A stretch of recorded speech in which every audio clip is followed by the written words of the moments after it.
Okey, baik. Dengan tanda kami membuka tirai. Selamat pagi Malaysia pagi ini. Bismillahirrahmanirrahim. Assalamualaikum warahmatullahi wabarakatuh. Salam sejahtera, selamat pagi Malaysia. Salam Malaysia Madani kita ucapkan kepada semua. Ya, baik pagi ni kan hari Isnin ni kita buka secara Selamat Pagi Malaysia hari ini dengan persembahan daripada kumpulan Tandak Seri Pegari. Sangat lemah gemalai, lemah lembut kan tanda-tanda ni selalunya tidak dapat dilihat di mana-mana. Selalunya Selamat Pagi Malaysia sajalah akan bawa tanda seperti ini untuk dipertontonkan terutama untuk penonton Selamat Pagi Malaysia. Maklumlah sebab kami tidak dapat menjayakan persembahan seumpama itu, maka kita terpaksa menjemput mereka yang lebih memahami. Dan pada pagi ini kita ada banyak perbincangan menarik menanti anda. Dan kita mulakan dengan sedikit berita baik. KWSP telah pun umumkan dividen 5.5% bagi simpanan konvensional dan 5.4% untuk simpanan syariah.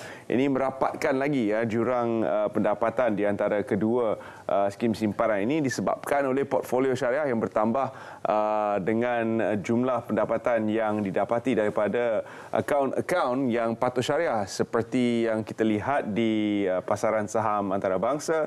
Banyak syarikat yang merupakan syarikat teknologi adalah merupakan syarikat yang syariah compliant ataupun patuh syariah. Jadi pendapatan daripada peningkatan keuntungan syarikat-syarikat ini seperti Nvidia dan sebagainya telah pun melihat dividen yang diumumkan terus meningkat. Namun KWSP masih melabur lebih banyak di dalam pasaran domestik. 80% daripada pelaburan KWSP atau EPF adalah dalam pasaran domestik. Ya, peringatan ini merangkumi pendapatan di jana daripada portfolio ada jumlah caruman diterima pada 2023 berjumlah 97.56 bilion. Ini menunjukkan kenaikan sebanyak 15% berbanding 84.78 bilion pada tahun 2022. Kelas aset equity menyumbang 39.05 bilion, mewakili 58% daripada jumlah pendapatan pelaburan KWSP. Jadi sedikit makluman juga sehingga Disember pendaftaran ahli baru KWSP telah pun meningkat kepada 460,447 dan ini menjadikan jumlah keseluruhan ahli KWSP adalah seramai 16.07 juta. Yang paling penting dividen melebihi kadar inflasi semasa iaitu 1.5%. Jadi ini adalah berita baik untuk semua penabung dan penyimpan di dalam KWSP yang juga meningkat jumlahnya. Seterusnya. Ya, ini berkenaan dengan lawatan Yang Berhormat Perdana Menteri di Melbourne, Australia, di mana lawatan ini bakal mencipta peluang penting terutamanya antara Malaysia dan juga Australia. Yang Berhormat Perdana Menteri berkata lawatan ini akan melibatkan beberapa mesyuarat dan pertemuan penting, perbincangan meja bulat dan juga secara langsung dengan ketua-ketua industri di Melbourne sebelum ke Canberra yang berakhir pada 7 Mac ini. Kita ada bawakan laporan dari semasa ke semasa terutamanya di berita perdana setiap malam bersama dengan rakan pelapor kita daripada Melbourne, Australia. Dan seterusnya, tarikh melihat anak bulan Ramadan. Ahad 10 hari bulan Mac 2024 bersamaan 29 Syaban 1445 Hijrah. Pejabat penyimpan Maha Besar Raja-Raja dalam kenyataan berkata Majlis Raja-Raja telah mempersetujui bahawa cara menetapkan tarikh permulaan puasa adalah berdasarkan ruqyah dan hisab dan adalah pada 10 hari bulan Mac 2024 di mana tarikh melihat anak bulan itu akan disempurnakan. Dan ini adalah sesuatu yang kita tunggu-tunggu semua. Lebih kurang 8 hari lagi untuk kita semua berpuasa. Ya, okey. Satu lagi kita nak berikan maklumatlah bersempena dengan Hari Obesiti Sedunia sebenarnya. Ini disambut setiap tahun lah. Jadi pastinya mana-mana saja hari yang disambut ini sebenarnya objektif utama adalah untuk memberikan kesedaran tentang perkara tersebut kan. Ya, bukan menyambut dan meraihkan obesiti ya. Jangan salah tafsir ya. Ini bukan fat acceptance ataupun meraihkan obesity, tetapi kita ingin memberi kesedaran tentang obesity yang mana makin meruncing di kalangan rakyat Malaysia melihat kita diletakkan di tangga kedua daripada negara terbesar. Itu dia. Saya kira guna terma yang betul kan. takut ada yang tersinggung.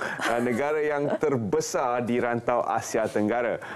Jadi ini adalah suatu yang membimbangkan disebabkan obesiti dikaitkan dengan gaya hidup sebenarnya. Jadi apa yang boleh kita lakukan untuk mengubah gaya hidup kita, mungkin berjalan dengan lebih atau minum air dengan lebih, kurangkan pengambilan gula. Semua ini kita semua sedia maklum.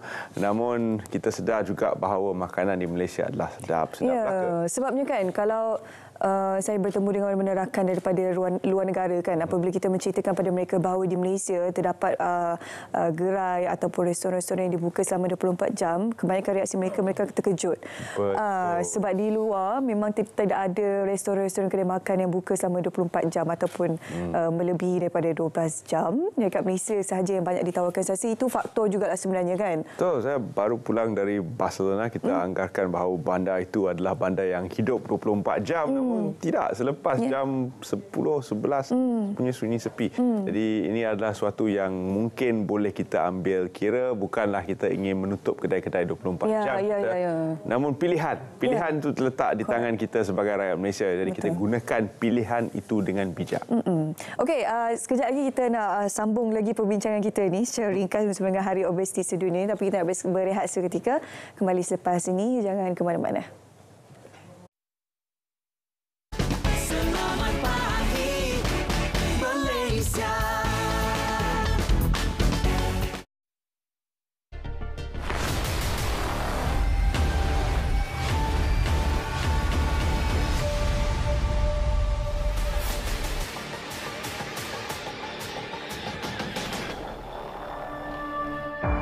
Fakta, sejarah dan peristiwa yang berlaku pada tarikh 4 Mac. Amerika Syarikat mencatatkan kes pertama jangkitan pandemik Spanish flu. Jangkitan itu telah membunuh sehingga 50 juta penduduk dunia. Dunia menyaksikan penerbangan pertama kapal udara Zeppelin Jerman. Ia merupakan kapal udara terbesar yang pernah dicipta. Pada tarikh ini, Lembaga Kemajuan Perusahaan Persekutuan FIDA ditubuhkan. Namanya telah ditukar kepada Lembaga Kemajuan Perindustrian Malaysia, MAIDA. Robert Mugabe memenangi pilihan raya umum. Beliau merupakan Presiden berkulit hitam pertama negara Zimbabwe. Moskow, Rusia berdepan musim sejuk dengan suhu paling panas pernah dicatatkan dalam sejarah 140 tahun. Australia berdepan bencana kebakaran hutan yang terburuk. Ia dipercayai disebabkan perubahan iklim yang ekstrim.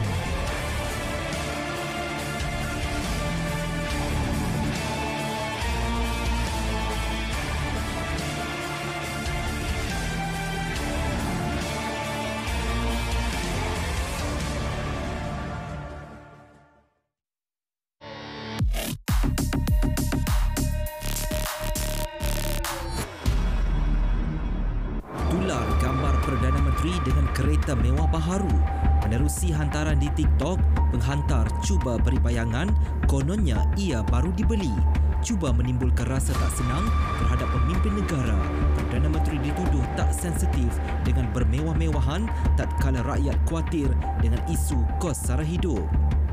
Hantaran itu turut mengundang pelbagai komen negatif. Semakan pasukan biar betul mendapati tuduhan yang dilempar berbaur fitnah. Ia dipercayai sengaja dibuat bagi menimbulkan persepsi buruk terhadap kerajaan. Penelitian mendapati kenderaan mewah baharu yang diguna Perdana Menteri adalah kurnia yang di-Pertuan Agong. Perkara itu disahkan beliau dan turut dilapor beberapa media. Dan ini bukan kali pertama Sultan Ibrahim berkenan membuat pengurnian serupa. Pada 2021, 3 doktor masing-masing dikurnia kereta baharu oleh Baginda sebagai penghargaan perkhidmatan dalam pasukan perubatan Sultan Johor. Turut menerima kurniaan serupa pada tahun sebelumnya 10 jururawat Hospital Sultanah Aminah. Henti cipta persepsi, tak perlu reka cerita dan sebar fitnah. Penyebarannya adalah kesalahan. Maklumat palsu atau bahan fitnah, segera lapor ke MCMC. Biar betul, tak pasti, jangan kongsi.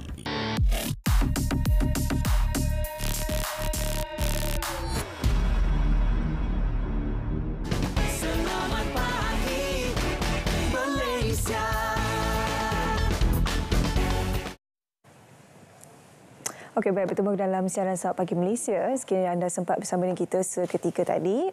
Untuk slot yang pertama ini di Komentar SPM, kita nak bercakap berkenaan dengan Hari Obesiti Sedunia. Jadi untuk kita mendapatkan maklumat lanjut bersama dengan seorang tetamu menerusi panggilan video pada pagi ini, iaitu ataupun bersama dengan untuk kita saksikan satu kenyataan media berkenaan dengan Hari Obesiti Sedunia ini. Ini merupakan satu penerangan kenapa sebenarnya pentingnya untuk kita mendapatkan kesedaran tentang apa itu obesiti dan apakah punca-punca ataupun juga langkah-langkah untuk kita menangani obesiti. Jadi untuk pengetahuan anda semua, untuk seperti yang kita semua sedia maklum, Malaysia adalah antara negara yang berada di kedudukan tertinggi di Asia Tenggara yang mempunyai kadar ataupun jumlah obesiti yang ramai. Jadi kalau kita boleh saksikan, ini merupakan data-data yang terkini daripada Selangor terutamanya berkaitan dengan kadar obesiti di Malaysia. Jadi kalau kita lihat daripada tahun ke tahun, bermula daripada data yang dikeluarkan ini iaitu pada tahun 1996 sebanyak 4.8%, dan kemudian setakat data yang terkini dikeluarkan ini adalah pada tahun 2019 peningkatannya sehingga 32.7%.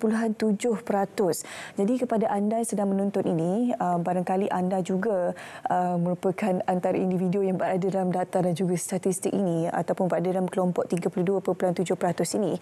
Anda sebenarnya terdedah dengan pelbagai masalah kesihatan, di mana kalau kita sedang saksikan sekarang ini di Malaysia sebanyak 33.7% individu yang mengidap obesiti, dan dijangkakan setiap daripada 3 rakyat di Malaysia pasti akan ada 1 individu yang mempunyai masalah obesiti. Jadi kalau anda sedang menonton ni, kalau ada kawan baik, orang panggil trio lah kan, dalam trio satu tu, jadi antara 3 tu mesti akan ada salah seorangnya yang mengidap obesiti. Ya. Kalau di kawasan-kawasan bandar juga sama juga, puratanya 1 daripada 3, kalau wanita 2 daripada 5, kanak-kanak 1 daripada 6, dan juga di kawasan luar bandar adalah 1 daripada 3 individu ataupun rakyat Malaysia tersebut mempunyai ataupun mengidap obesiti. Bahayanya obesiti ini adalah apabila ini tidak ditangani pada peringkat awal, sukar boleh dilakukan, cumanya agak sukar jika dibandingkan intervensi itu dilakukan daripada peringkat awal. Jadi untuk pengetahuan anda, sebenarnya pagi ini juga kita ada ringkaskan untuk anda semua bagaimana langkah-langkah ataupun cara untuk kita mengelak obesiti ini, kerana sekiranya tidak dielakkan, anda akan berpotensi untuk mengidap penyakit yang lebih parah di usia tua nanti. Jadi langkah-langkahnya sama-sama kita saksikan. Langkah-langkah mencegah obesiti. Yang pertama, kawal porsi makanan. Saiz porsi makanan juga memainkan peranan yang penting. Porsi yang besar mungkin membawa kepada pengambilan kalori yang berlebihan.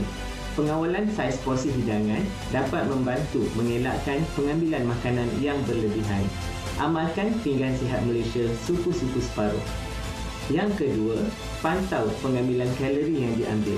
Kesedaran tentang jumlah kalori yang dimakan berperanan penting dalam pengawalan berat badan. Pantau dan kawal pengambilan kalori harian kita. Yang ketiga, kurangkan pengambilan gula dan lemak dalam makanan. Hadkan pengambilan gula tambahan dan lemak yang boleh meningkatkan kandungan kalori dalam makanan kita. Elakkan minuman-minuman yang manis dan makanan yang mengandungi gula tambahan seperti kek, pastry dan kuih-kuih yang mengandungi kandungan kalori yang tinggi. Yang keempat, makan makanan yang tinggi dengan serat. Serat boleh membantu rasa kenyang yang lebih lama, serta sayur-sayuran mengandungi kandungan vitamin dan mineral yang penting dan kandungan kalori yang rendah. Yang kelima, minum air secukupnya. Air memainkan peranan yang penting dalam pengawalan metabolisme badan. Dan yang terakhir, gabungkan pengambilan makanan yang sihat dengan aktiviti fizikal. Pastikan kita mendapat senaman yang cukup, sekurang-kurangnya 10,000 langkah sehari ataupun 8 km bagi menyeimbangkan pengambilan kalori dan juga pengeluaran kalori dari tubuh kita untuk mengelakkan dari obesiti. Cegah obesiti, gaya hidup yang sihat, produktiviti yang tinggi bagi memastikan kualiti hidup yang baik.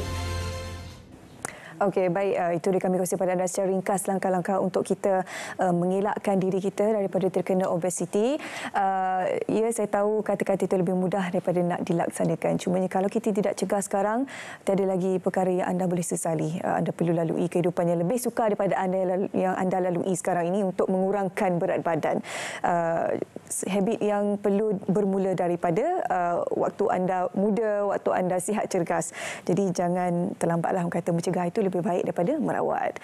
Okey, itu dia bersama dengan Hari Obesiti Sedunia. Kita nak berehat seketika, kembali selepas ini.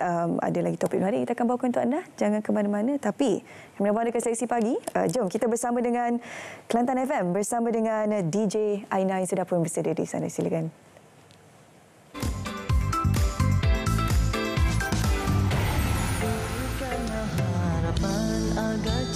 Terima kasih kepada rakan setugas di Selamat Pagi Malaysia, Suhaida dan Terence. Assalamualaikum. Selamat pagi, salam Malaysia Madani untuk semua yang kini sedang menonton Selamat Pagi Malaysia menerusi siaran di TV1. Tak lupa juga yang mendengar di ruangan corong Radio Kelantan FM. Alhamdulillah, bersiaran daripada negeri Cik Siti Wan Kembang bersama dengan saya DJ Aina dalam Cerita Pagi Kelantan FM. Hari ini, hari Isnin, pastinya kita disibukkanlah kan dengan pelbagai urusan, yang bekerja sibuk dengan kerjanya, yang bercuti pastinya sibuk meluangkan masa bersama dengan keluarga. Tak lupa juga adik-adik yang menjalani peperiksaan Sijil Pelajaran Malaysia SPM 2023. Dan untuk pengetahuan penonton dan pendengar, seramai 395,870 calon SPM 2023 yang kini berdebar-debar menjalani peperiksaan dan menanti keputusan yang akan menjadi hala tuju seterusnya untuk mereka. Dan lazimnya kalau kita dulu-dulu pun kan, selepas menduduki peperiksaan SPM, kita sibuk berjumpa, berbincang dengan cikgu ataupun kaunselor untuk bertanyakan pendapat mengenai hala tuju kita yang seterusnya. Ada yang nak jadi cikgu, ada yang nak jadi doktor, ada yang nak jadi engineer. Dan sebenarnya Kementerian Pelajaran Malaysia KPM dah pun menyediakan pelbagai jalan hala tuju untuk pelajar lepasan SPM bagi menyambung pengajian ke peringkat seterusnya, bagi mencapai setiap apa yang diimpikan untuk mereka. Antaranya adalah program matrikulasi KPM. Program ini diwujudkan untuk pelajar melanjutkan pelajaran ke peringkat ijazah pertama dalam bidang sains, teknologi, sastra ikhtisas ke institusi pengajian tinggi dalam dan luar negara. Dan pelajar yang memohon program ini akan diberikan 4 pilihan jurusan, iaitu jurusan sains, kejuruteraan, perakaunan dan juga perakaunan profesional. Selain daripada itu juga, pelajar boleh menyambung pengajian asasi di IPTA dan juga IPTS yang menawarkan program asasi. Dan lazimnya pelajar yang mengambil program ini akan mendapat tempat di institusi pengajian tinggi awam ataupun institusi pengajian tinggi swasta yang sama bagi menyambung pengajian ke peringkat seterusnya. Tetapi ada juga beberapa institusi pengajian tinggi yang turut membenarkan lepasan asasi untuk ke institusi pengajian tinggi yang lain. Dan beralih kepada program diploma pula. Ini merupakan salah satu program persediaan yang ditawarkan kepada para pelajar sebelum ke ijazah pertama ataupun ijazah sarjana muda. Dan perbezaan antara program diploma berbanding dengan program persediaan seperti asasi ataupun matrikulasi ialah tempoh masa pengajian diploma lebih lamalah berbanding yang lain.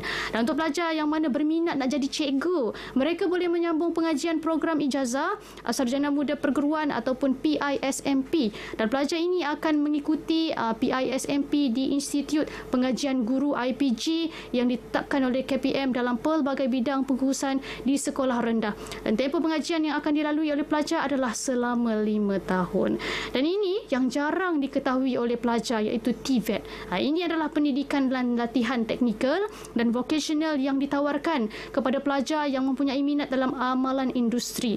Dan pelajar yang akan diberikan penekanan kepada komponen praktikal, kemahiran psikomotor dan pendedahan kepada latihan di industri. Antara kementerian ataupun agensi yang mempunyai institusi pengajian TVET ini adalah contohnya Kementerian Belia dan Sukan KBS, Kementerian Pertanian dan Industri Makanan MAFI, Majlis Amanah Rakyat MARA dan juga Lembaga Kemajuan Wilayah Pulau Pinang. Dan banyak lagi yang nak dikongsikan sebenarnya, tapi saya kira sampai di sini sajalah kita dulu. Buat adik-adik, gunakan peluang sebaiknya, jangan ikut kawan kerana peluang tak selalu ada. Dapatkan nasihat dengan orang sebetulnya supaya kita tidak sesat. Kita jumpa lagi di lain masa. Assalamualaikum. Terima kasih DJ Aina dari Kelatan FM dan sosial kembali bersama kami di studio. Kita bawakan perbincangan sosial berkenaan dengan Friendster ataupun Fiesta Rumah Terbuka yang merupakan satu projek anjuran salah satu kolej kediaman di bawah Universiti Malaya. Jadi kita bersama dengan kedua tetamu kita untuk membincangkan bagaimana program Friendster ini akan menyerlahkan kreativiti pelajar menerusi seni. Tetamu saya Insinyur Dr. Khairunisa Hasikin, Pengetua Kolej Kediaman Raja Dr. Nazrin Shah di Universiti Malaya. Terima kasih kerana bersama kami. Dan juga Anis Azalia Nil Azwai merupakan pengarah Fiesta Rumah Terbuka Kolej Kediaman Raja Dr. Nazrin Shah. Terima kasih kerana bersama kami juga. Mukadimahnya kita ingin bincangkan tentang bagaimana seni itu dapat diperkembangkan terutama sekali untuk menonjolkan kreativiti para pelajar. Silakan doktor. Terima kasih. Sebenarnya program yang nama dia panjang sebenarnya, Fiesta Rumah Terbuka atau nama pendeknya Friendster. So Friendster ni sebenarnya program yang dianjurkan oleh pelajar kepada pelajar. Dan kita bukan setakat fokus kepada seni saja, sebenarnya programnya adalah lebih komprehensif, ada sukan, ada akademik dan sebagainya.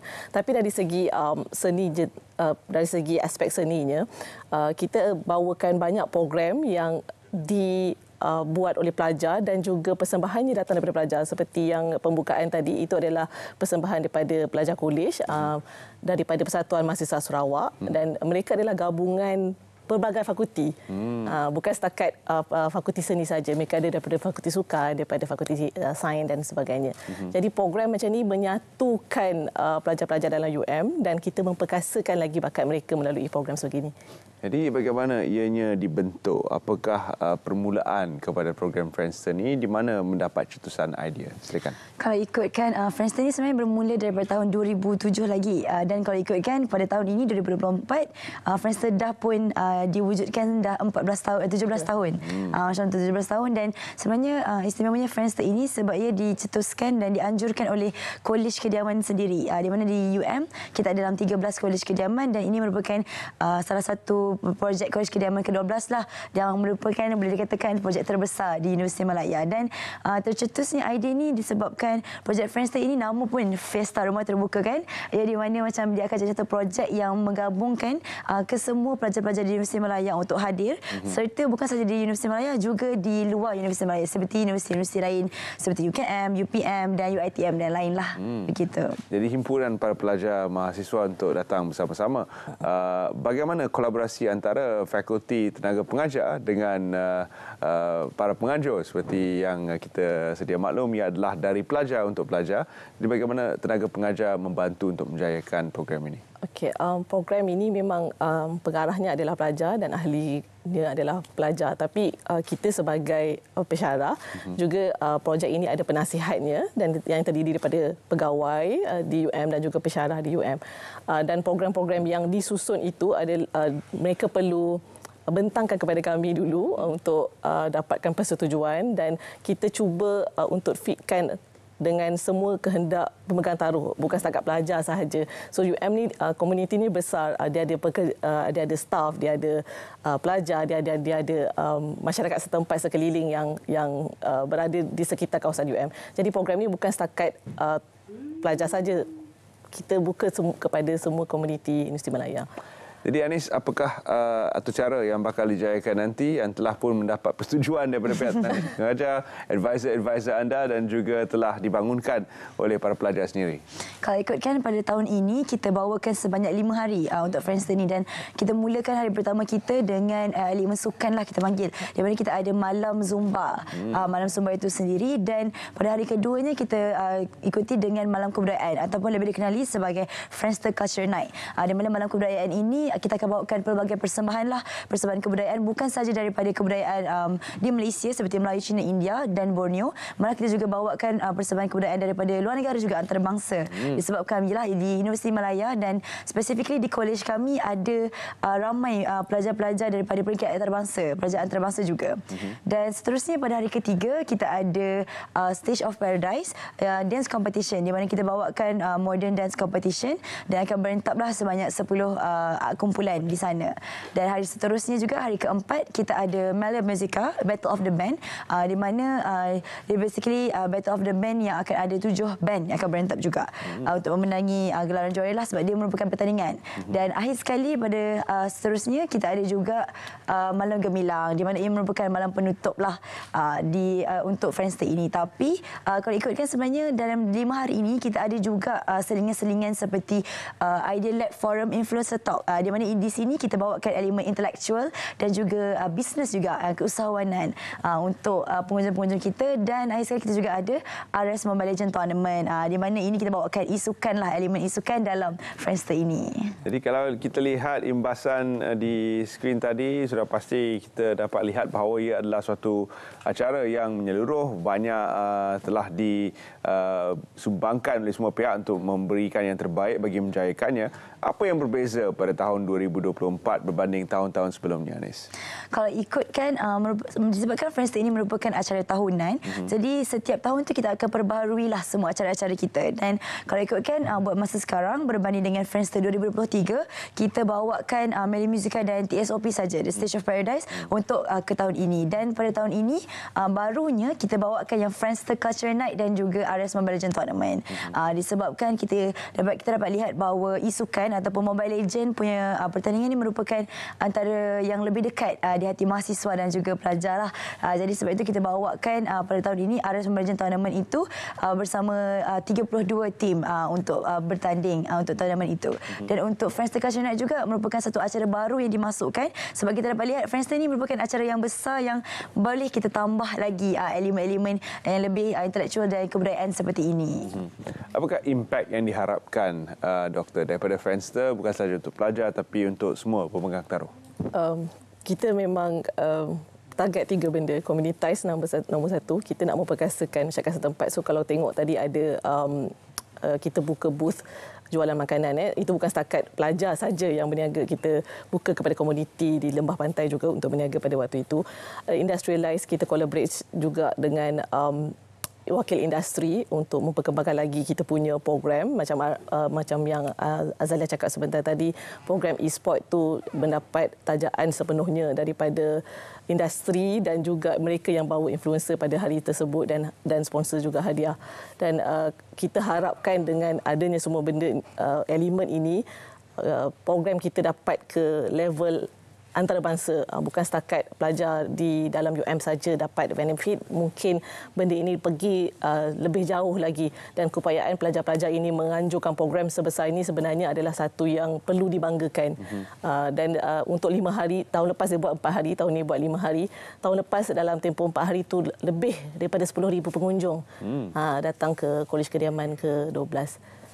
Dan untuk Anis pula, apa yang diharapkan daripada Friendster 2024 bersama dengan rakan-rakan yang membantu untuk menganjurkannya? Saya harapkan agar lebih ramailah pelajar-pelajar di Universiti Malaya sendiri maupun di luar Universiti Malaya untuk turut hadir ke Fiesta Rumah Terbuka ini Friendster, kerana disebabkan persiapan kita merupakan persiapan yang orang katakan dah lama lah untuk Friendster ini, dengan AJK yang boleh dikatakan hampir 100 orang AJK juga di sebalik Friendster ini. Jadi kita pun dapat persiapan rapi, dan harapnya akan ada lebih ramai lagi lah orang-orang yang akan dapat impact daripada Friendster tahun ini. Jadi untuk mereka yang berminat untuk bersama-sama dalam mungkin acara-acara yang telah pun disebutkan oleh Anis tadi, bagaimana untuk mereka mendapatkan lebih banyak maklumat? Adakah anda mempunyai laman sesawang ataupun Instagram page dan sebagainya? Untuk dapatkan lebih banyak maklumat, kita ada media sosial rasmi kita, iaitu Instagram @Friendster2024, di mana dekat situ kita akan keep update tentang daily, kita punya daily info dan sebagainya lah. Dan sekarang kita memang dalam fasa untuk kita boostkan kita punya publicity dan juga info-info berkenaan dengan event kita yang tak lama lagi, lagi sehari saja ni. Jadi untuk anda yang menonton, Friendster di eja Frienster, ya, bukan Friendster yang lama yang mungkin orang sezaman saya tahu. Friendster ini di eja Frienster. Jadi layari semua portal, terutama sekali Instagram, untuk mendapatkan maklumat lanjut tentang pelbagai pengisian menarik yang menanti anda. Kata-kata akhir daripada doktor untuk memberi mungkin galakan dan semangat kepada para penganjur serta untuk mereka di sekitar Lembah Pantai supaya berkunjung dan menjayakan Friendster. Jangan lupa untuk hadir ke Kolej Kediaman ke-12. Kolej paling besar dalam UM, takkan sesat punya. Mesti akan jumpa. Jemput datang. Kita ada program yang dah disusun selama 5 hari, insyaAllah. Anis, ada apa-apa jemputan akhir untuk semua penonton dan juga mereka yang berada di sekitar Lembah Pantai? Saya boleh katakan jangan lupa untuk Anis sebab kita memang dah siapkan susunan yang baiklah, dan sebenarnya kita ada juga artis-artis terkenal tanah air yang akan hadir. Siapa? Kalau ikutkan pada kita bawakan artis line up kita, kita ada Masdo, kita ada Amir Jahari, kita ada juga Afiq Adnan, kita ada sekumpulan orang gila SOG, Margosa dan juga influencer kita punya player Mobile Legends sendirilah daripada peringkat Malaysia sendiri, iaitu Homeboys untuk hadir. Alright, jadi semuanya telah pun disusun rapi untuk anda datang dan meriahkan Friendster di UM sendiri. Jadi tidak susah untuk berjumpa, terutama sekali untuk anda yang berada di Lembah Pantai, sudah sedia maklum di mana lokasinya. Jadi terima kasih kita ucapkan kepada Doktor dan juga Anis kerana sudi bersama kami dalam Selamat Pagi Malaysia. Dan seterusnya kita akan ke Negeri Sembilan. Penggunaan bahan kita semula masih berada di tahap yang rendah di Malaysia. Namun usaha-usaha seperti ini akan membantu untuk memaksimumkan penggunaan bahan kita semula dan juga menanam semangat untuk terus bergiat dalam industri ini, industri hijau. Kita bersama dengan Nur Syafiqah yang telah bersedia dengan laporannya. Baik, terima kasih. Assalamualaikum dan selamat pagi. Konsep rustic farmhouse antara trend masa kini yang diminati bagi dekorasi dalaman buat pemilik kediaman. Ia boleh direalisasikan menerusi kreativiti dan bahan terpakai yang dibuat sendiri untuk menghasilkan sendiri dekorasi menarik buat kediaman mereka. Jadi untuk cerita pagi dari Negeri Sembilan hari ini bersama-sama saya adalah penggiat dekorasi dalaman yang dilakukan sendiri, Puan Nurpadila Afandi. Selamat pagi, Puan. Selamat pagi. Jadi Puan, mungkin hari ini Puan boleh berkongsi bersama kami bagaimana timbulnya minat untuk menghasilkan sendiri barang-barang dekorasi daripada bahan terpakai. Okey, kalau nak diikuti, sebenarnya semuanya bermula daripada musim PKP yang lepas. Waktu tu kita tak ada apa nak buat dekat rumah kan, jadi ada banyak masa lapang. Dan kebetulan waktu tu juga rumah ni masih kosong, tanpa apa-apa perabot dan juga hiasan dalaman. Jadi daripada situlah timbulnya minat untuk buat semua sendiri secara DIY, menggunakan bahan-bahan kita semula untuk menjimatkan kos. Okey, baik Puan. Jadi mungkin boleh berkongsi sedikit mengenai berapakah tempoh masa Puan ambil untuk menghasilkan sesuatu dekorasi, dan adakah Puan melakukannya secara bersendirian ataupun bagaimana Puan? Okey. Kalau ikutkan setiap satu projek yang kita nak buat tu, ikut juga kalau benda tu simple, jadi boleh siap dalam masa 1 hari, dan pernah juga ada projek yang siap sehingga 2 minggu. Bergantung juga sebab sekarang ni dah ada mesin, alhamdulillah, jadi kerja lebih mudah. Kalau sebelum ni guna secara manual saja, semua guna tangan, ada yang sampai 2 minggu nak siap. Dan saya jenis orang yang suka bekerja sendiri. Buat seorang-seorang sebenarnya lebih enjoy me time. Jadi Puan, mungkin boleh berkongsilah kepada penonton di rumah sepanjang tempoh Puan terlibat dalam kegiatan ini. Jadi apakah manfaat yang Puan peroleh daripada kegiatan inilah? Sebenarnya kegiatan DIY ni sebenarnya hobi. Jadi kalau kata hobi tu, kita lebih kata untuk dapat satu kepuasan diri sendiri. Lepas tu rasa seronok lah buat enjoy masa-masa kita tu yang buat DIY. Jadi selebih daripada tu sebenarnya banyak dapat mengurangkan kos dan dapat juga mendidik anak-anak kita untuk terus mengitar semula bahan-bahan terpakai ni, dan dapat juga selamatkan environment kita juga. Itu yang bagusnya. Baik Puan, terima kasih kerana sudi berkongsi bersama kami pada hari ini. Jadi sekian sahaja cerita pagi dari Negeri Sembilan. Kita kembali ke Angkasa Puri, Kota Media. Baik, terima kasih kepada rakan penyampai untuk perkongsian cerita pagi daripada Negeri Sembilan. Okey, anda perasan tak sejak kita melanda ataupun dilanda COVID-19, ramai sebenarnya usahawan yang sudah pemula berniaga kerana ingin mencari ataupun menambah pendapatan kan. Tapi kadang-kadang usahawan-usahawan ini apabila mereka mencipta sesuatu barangan, desain mereka yang baharu, mereka tidak berapa mengenali berkenaan bagaimanakah cara untuk melindungi harta-harta intelek mereka ini. Harta intelek itu kita terjemahkan sebagai idea yang dikeluarkan daripada intelek mereka. Jadi ianya perlu mendapatkan perlindungan agar bertukar, tidak ada masalah di kemudian hari lah ya. Jadi untuk kita memberikan kesedaran kepada anda semua bagaimana anda boleh menjaga setiap harta intelek anda ini sebagai seorang usahawan di luar sana ataupun sebagai seorang pengkarya seni dan sebagainya. Kita bawakan seorang individu di studio hari ini. Saya perkenalkan terlebih dahulu yang berusaha Tuan Kamal Kormin, Ketua Pengarah Perbadanan Harta Intelek Malaysia ataupun ringkasnya kita panggil sebagai MIPO lah ya. Ejaan dia MyIPO tapi sebutan dia adalah MIPO. Merupakan salah satu agensi di bawah kerajaan untuk melindungi harta intelek usahawan dan juga pengkarya seni di luar sana lah. Okey, Encik Kamal, Assalamualaikum, selamat pagi. Selamat pagi. Terima kasih sama kita. Okay. Terima kasih. Isu ni sejak belakangan ni panas sikit lah kan? Ya, betul. Berkenaan dengan word copyright ni kan. Tapi bahasanya kita panggil daya cipta. Saya berikan mukadimah tadi tu saya ringkasnya. Tapi eloklah kalau Ketua Pengarahnya kongsikan terlebih dahulu apa sebenarnya yang didefinisikan dengan harta intelek ini. Assalamualaikum dan selamat pagi. Terima kasihlah menyebut MIPO ataupun Perbadanan Harta Intelek Malaysia atau MIPO lah. Kami adalah agensi di bawah Kementerian Perdagangan Negeri dan Kos Sara Hidup, ya, KPDN. Jadi secara ringkasnya, harta intelek adalah hak cipta ataupun hasil ciptaan minda manusia dalam bentuk reka cipta, ya, dalam bentuk simbol, nama, ya, desain dan sebagainya. Jadi untuk tujuan perdagangan secara umumnya. Jadi dalam hal ini terdapat 6 komponen harta intelek. Pertama, cap dagangan, ya, paten, reka bentuk perindustrian, hak cipta, ya, ataupun kemudian kita ada reka bentuk litar bersepadu, ya, dan jadi apakah perbezaan cap dagangan, paten dengan hak cipta? Jadi benda ni kalau kita tengok macam ni sama je kan. Cap dagangan, saya ingat semua sedia maklum ataupun bahasa Inggeris trademark. Jadi kalau kita nak mengenali satu produk atau perkhidmatan, mesti ada tanda. Jadi cap dagangan adalah boleh dikatakan sebagai simbol ataupun tanda terhadap satu barangan atau perkhidmatan. Jadi manakala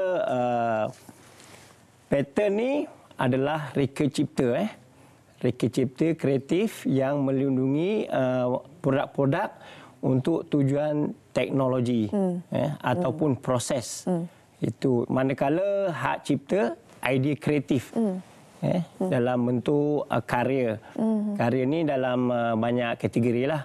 Jadi dalam bentuk muzik, filem, bunyi, ya, terbitan dan sebagainya. Dia ada 6 kategori. Itu antara secara umum lah. Apa itu harta intelek. Kalau Cik Kamal boleh berikan contoh ya. Kadang-kadang bila kita jelaskan macam ni, penonton tak nampak apa beza trademark, copyright, patent kan. Ya, betul. Kalau Tuan Kamal boleh bagikan contoh, 2-3 contoh. Dalam satu brand tu, mana satu trademark dia, mana satu copyright dia, mana satu patent dia. Patent, okey. Saya akan rujuk yang mudah dululah, ya. Sila. Cap dagangan atau trademark. Biasanya kalau kita pergi ke market, kita nak beli barang, apa yang kita tengok dulu? Brand. So, brand tu adalah membezakan sesuatu produk dengan produk yang lain. Kalau kita nak tengok produk tu berkualiti, dia kena tengok logo ataupun brand nama dia. Sebab itu kalau kita nak pastikan benda tu kadang original atau original, dia punya logo. Logo tu adalah untuk memastikan produk tu kadang berkualiti dan menjamin satu, dan kita dapat membezakan satu produk dengan produk yang lain walaupun produk yang sama. Contoh kasut. Kasut kita nak pakai terpulang kepada individu masing-masing lah. Kita yang bagus ataupun yang sedap dan berbagai jenis. Itu membezakan satu produk dengan produk yang lain. Sama juga perkhidmatan. Sebenarnya dia ada logo servis. Servis itu trademark. Patent ni berdasarkan kepada inovasi. Satu produk tu reka cipta. Katakan kita nak satu produk cawan. Contoh cawan. Cawan kita biasa minum pegang. Apa inovasi dia? Nak mudahkan nak minum, kena ada tangkai. Itulah inovasinya. Contoh itu patent. Reka cipta lah. Manakala hak cipta ataupun copyright, biasanya idea-idea kreatif kita. Contohnya kita nak buat lagu, buku, muzik dan sebagainya. Itu antara perbezaan tiga yang umum lah, yang insya-Allah kita boleh memahaminya secara umum, harta intelek. Secara keseluruhan, harta intelek ini adalah idea kreatif manusia. Diterjemahkan ke dalam produk dan proses atau perkhidmatan.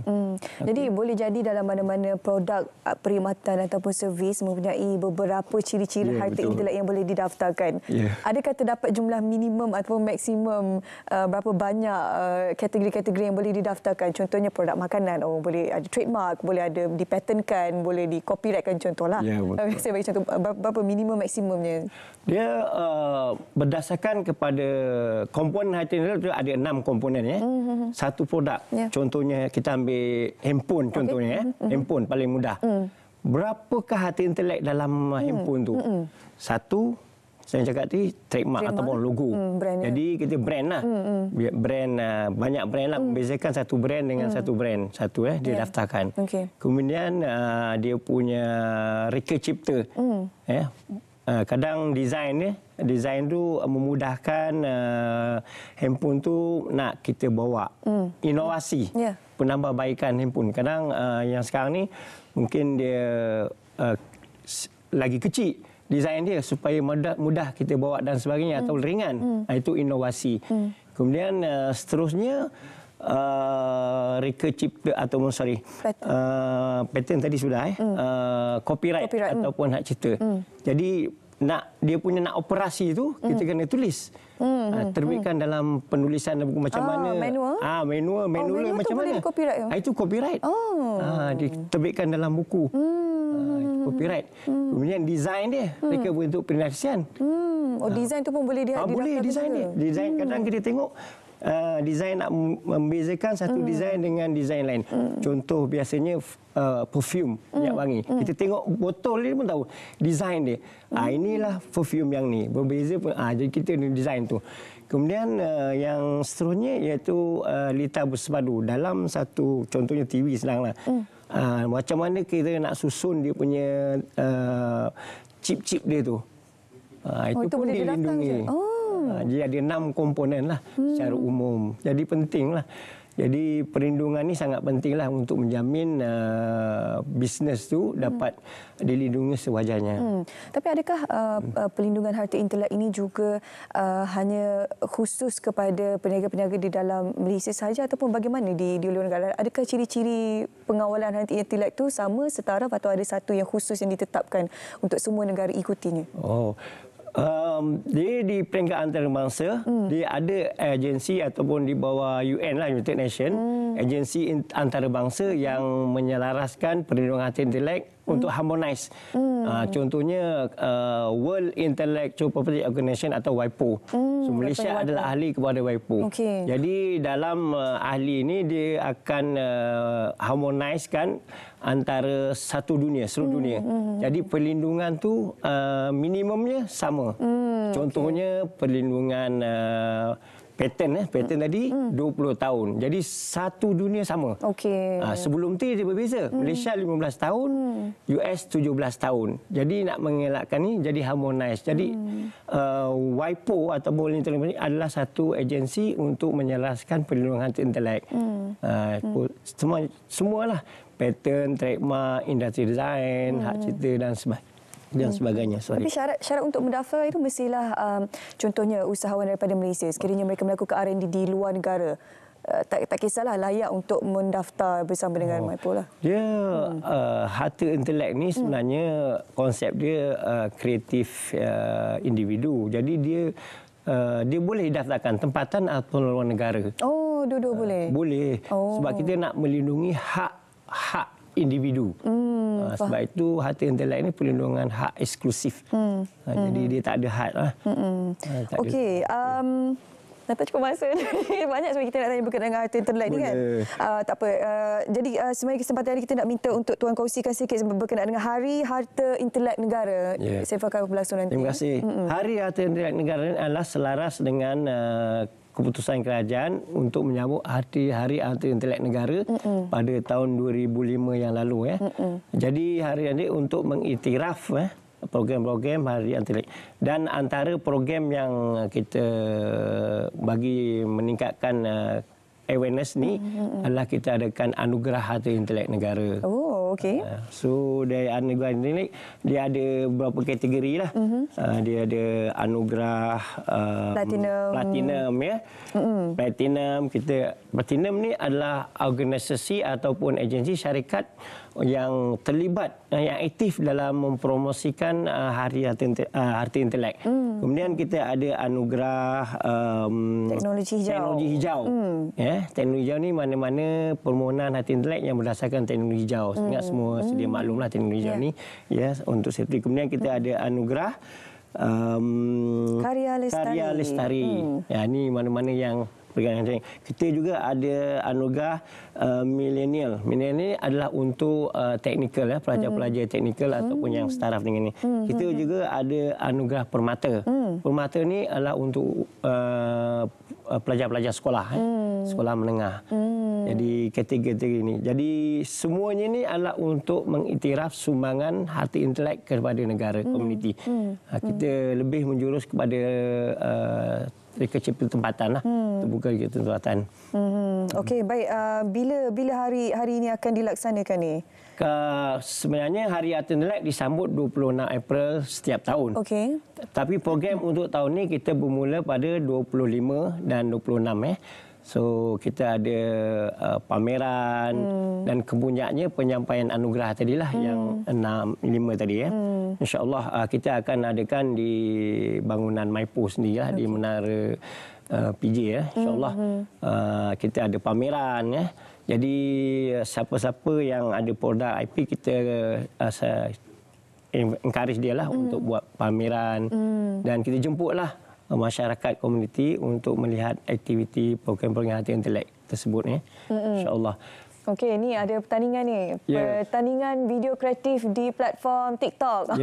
Semua pakai TikTok sekarang kan, tipu tak ada. Okey, boleh sama-sama memeriahkan bersama dengan sambutan Hari Intelek Negara 2024. Hadiah wang tunai berjumlah RM10,000. Tempat pertama, kedua, ketiga, sagu hati pun ada 20 orang.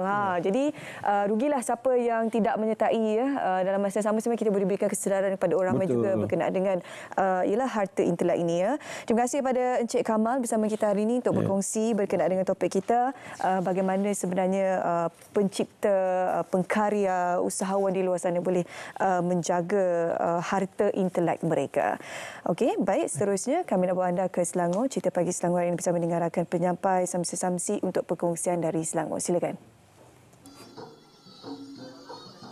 Baik, terima kasih. Saya kini berada di SK Sungai Judah Pulau Keri dan untuk makluman anda, di belakang saya ini merupakan tarian orang asli dari suku kaum Mahmeri yang dipersembahkan oleh pelajar sekolah. Dan bagi mengetahui lebih lanjut mengenai perkara ini, saya kini bersama-sama dengan Tuan Samsul Fadilah Asmara selaku Guru Besar Sekolah Kebangsaan Sungai Judah. Apa khabar Tuan? Khabar baik. Tuan, mengenai tarian yang dipersembahkan pada hari ini, apa sebenarnya, boleh jelaskan? Tarian Mahmeri untuk kaum Mahmeri dikenali sebagai tarian Juoh. Tarian Juoh ataupun dalam bahasa Melayu tarian topeng. Bila tarian ini akan dipersembahkan Tuan?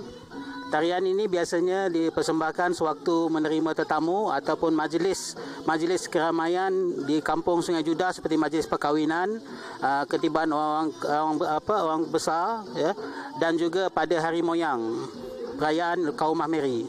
Matlamat untuk tarian ni untuk sebagai kepercayaan ke macam mana Tuan? Untuk sekolah, ia adalah tarian untuk mempertahankan kebudayaan sebabnya kaum Mahmeri ni hanya ada di Pulau Keri sahaja. Peralatan ataupun pakaian yang digunakan untuk persembahan tarian ini? Biasanya alatan yang digunakan ialah seperti gendang, gong, biola dan juga buluh tungtung. Pakaian utama untuk tarian ini ialah topeng, dipanggil topeng siamang. Topeng siamang, manakala baju yang dipakai ialah baju kulit terap, selempang iaitu bunga jering ya, dan juga untuk pakaian perempuan mereka memakai sanggul. Itu saja. Setakat ini bagaimana penerimaan generasi muda untuk tarian daripada orang asli Mahmeri ini? Untuk generasi muda, saya lihat di sekolah ini minat mereka untuk tarian ini dan mempertahankan kebudayaan mereka amat kuat. Ya. Sebab itu saya memang menggalakkan generasi daripada tahap sekolah peringkat tahap 1 sehinggalah ke tahap 2 mempunyai tim sendiri. Setakat ni di mana mereka membuat persembahan? Untuk peringkat sekolah, kami telah membuat persembahan di hari terbuka KPM pada tahun 2022. Pada tahun 2023, pasukan ini adalah memenangi tempat ketiga dalam pertandingan tarian sewang teater, ya, peringkat kebangsaan.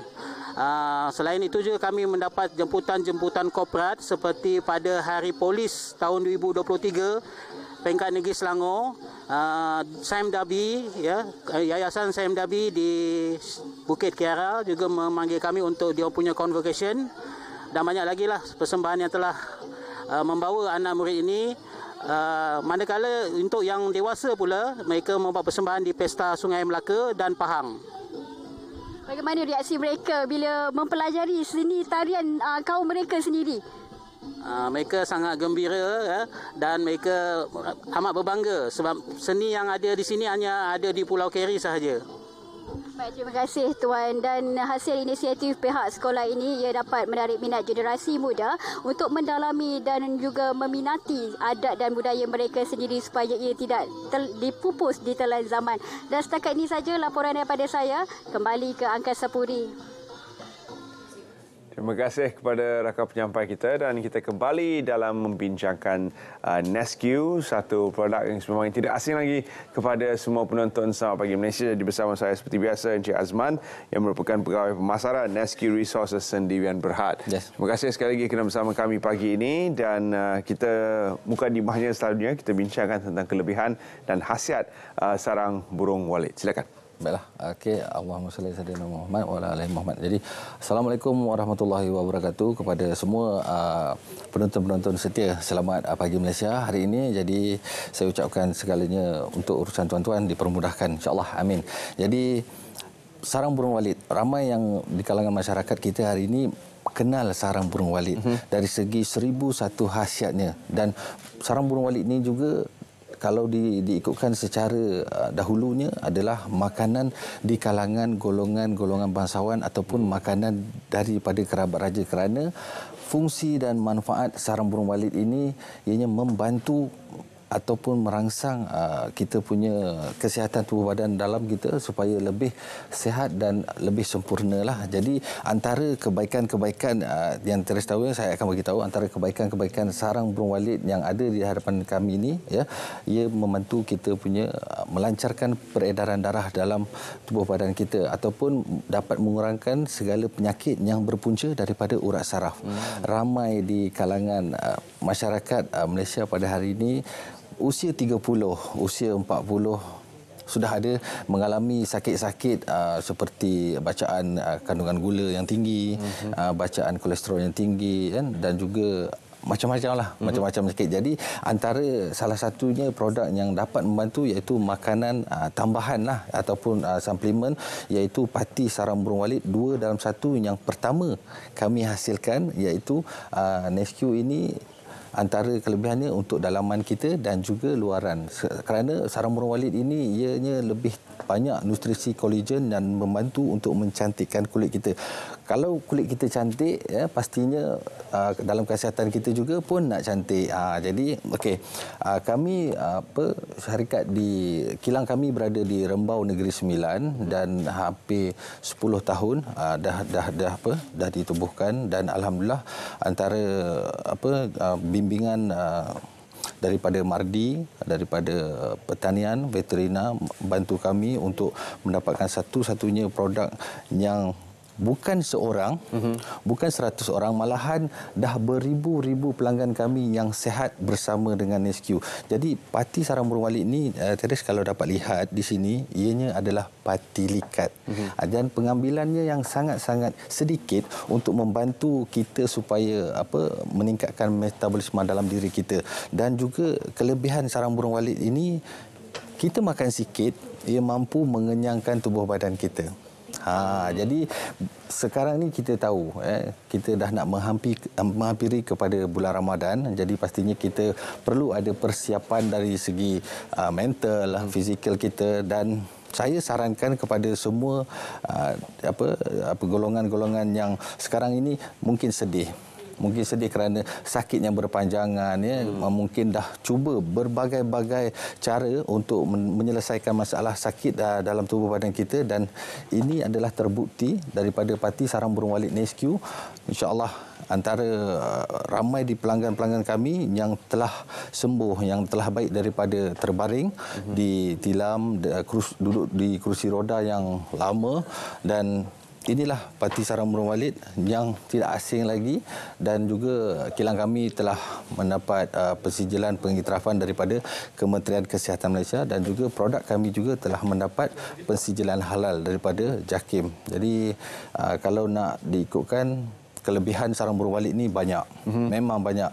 Apa segala penyakit yang ada dalam tubuh badan kita, insya-Allah dapat dikurangkan dengan pemakanan yang sangat-sangat konsisten. Iaitu pengambilan cuma perlu 2 sudu pagi, 2 sudu pagi sebelum kita sarapan, dan juga 2 sudu malam sebelum kita tidur. Cukup memandai untuk merangsang tubuh badan kita supaya lebih sihat dan lebih gembiralah. Kalau kita sihat, semestinya kita gembira. Kalau kita tidak sihat, pastinya kita akan bermurung. Kita tak boleh nak ikut sahabat kita pergi masjid, pergi surau. Saya nak cerita pengalaman saya, baru-baru ni saya pergi ke satu masjid. Jadi saya sedih dan saya kesian kerana ramai di kalangan jemaah yang berusia antara 40 dan 50-an dah mula solat duduk atas kursi. Saya sedih kerana kita tak dapat nak menunaikan ibadah kita dengan sempurna. Jadi kekuatan Parti Sarang Burung Walit ini, kelebihannya yang 90% di antara pelanggan-pelanggan kami mengalami sakit lutut yang sangat-sangat kuat. Jadi sarang burung walit ini ia mampu menguatkan tulang kita dan lutut kita. Ada yang di antaranya pelanggan kami dah mendapat rekomen daripada pusat rawatan untuk membuat pembedahan. Jadi sangat-sangat takut pada pelanggan itu, dan dia mencuba dahulu produk Parti Sarang Burung Walit. Alhamdulillah, dengan hanya beberapa botol sahaja yang pelanggan kami ini makan, dan tidak perlu lagi untuk dia membuat pembedahan sakit lutut lah. Jadi sebab kita tahu kalau pembedahan sakit lutut ni ataupun belah sana belah sinilah senang kan. Jadi kita tak tahu risiko sama ada selepas itu baik ataupun tidak. Kita sangat-sangat takutlah. Tapi alhamdulillah ramai di kalangan pelanggan kami yang berusia 40 hingga ke penghujung hayat ataupun 70 80 tak ada masalah. Sebenarnya sarang burung walit ini kandungan dalamannya adalah sepenuhnya daripada bahan-bahan semula jadi. Tidak ada bahan-bahan pengawet ataupun bahan-bahan yang kita rasa bahan-bahan terlarang. Tidak ada. Kerana kelebihannya adalah ataupun produk sarang burung walit ini dia sesuai daripada kanak-kanak berusia 1 tahun sehinggalah penghujung usia kita lah. Jadi untuk kepada tuan-tuan yang baru nak mencuba ataupun ada yang makan makanan ubatan hospital, perlu diteruskanlah. Kerana jangan tak makan sebab ubatan hospital itu adalah wajib untuk diteruskan. Tapi kalau nak makan juga Parti Sarang Burung Walit ini, kita hanyalah perlu jarakkan masa sedikit saja.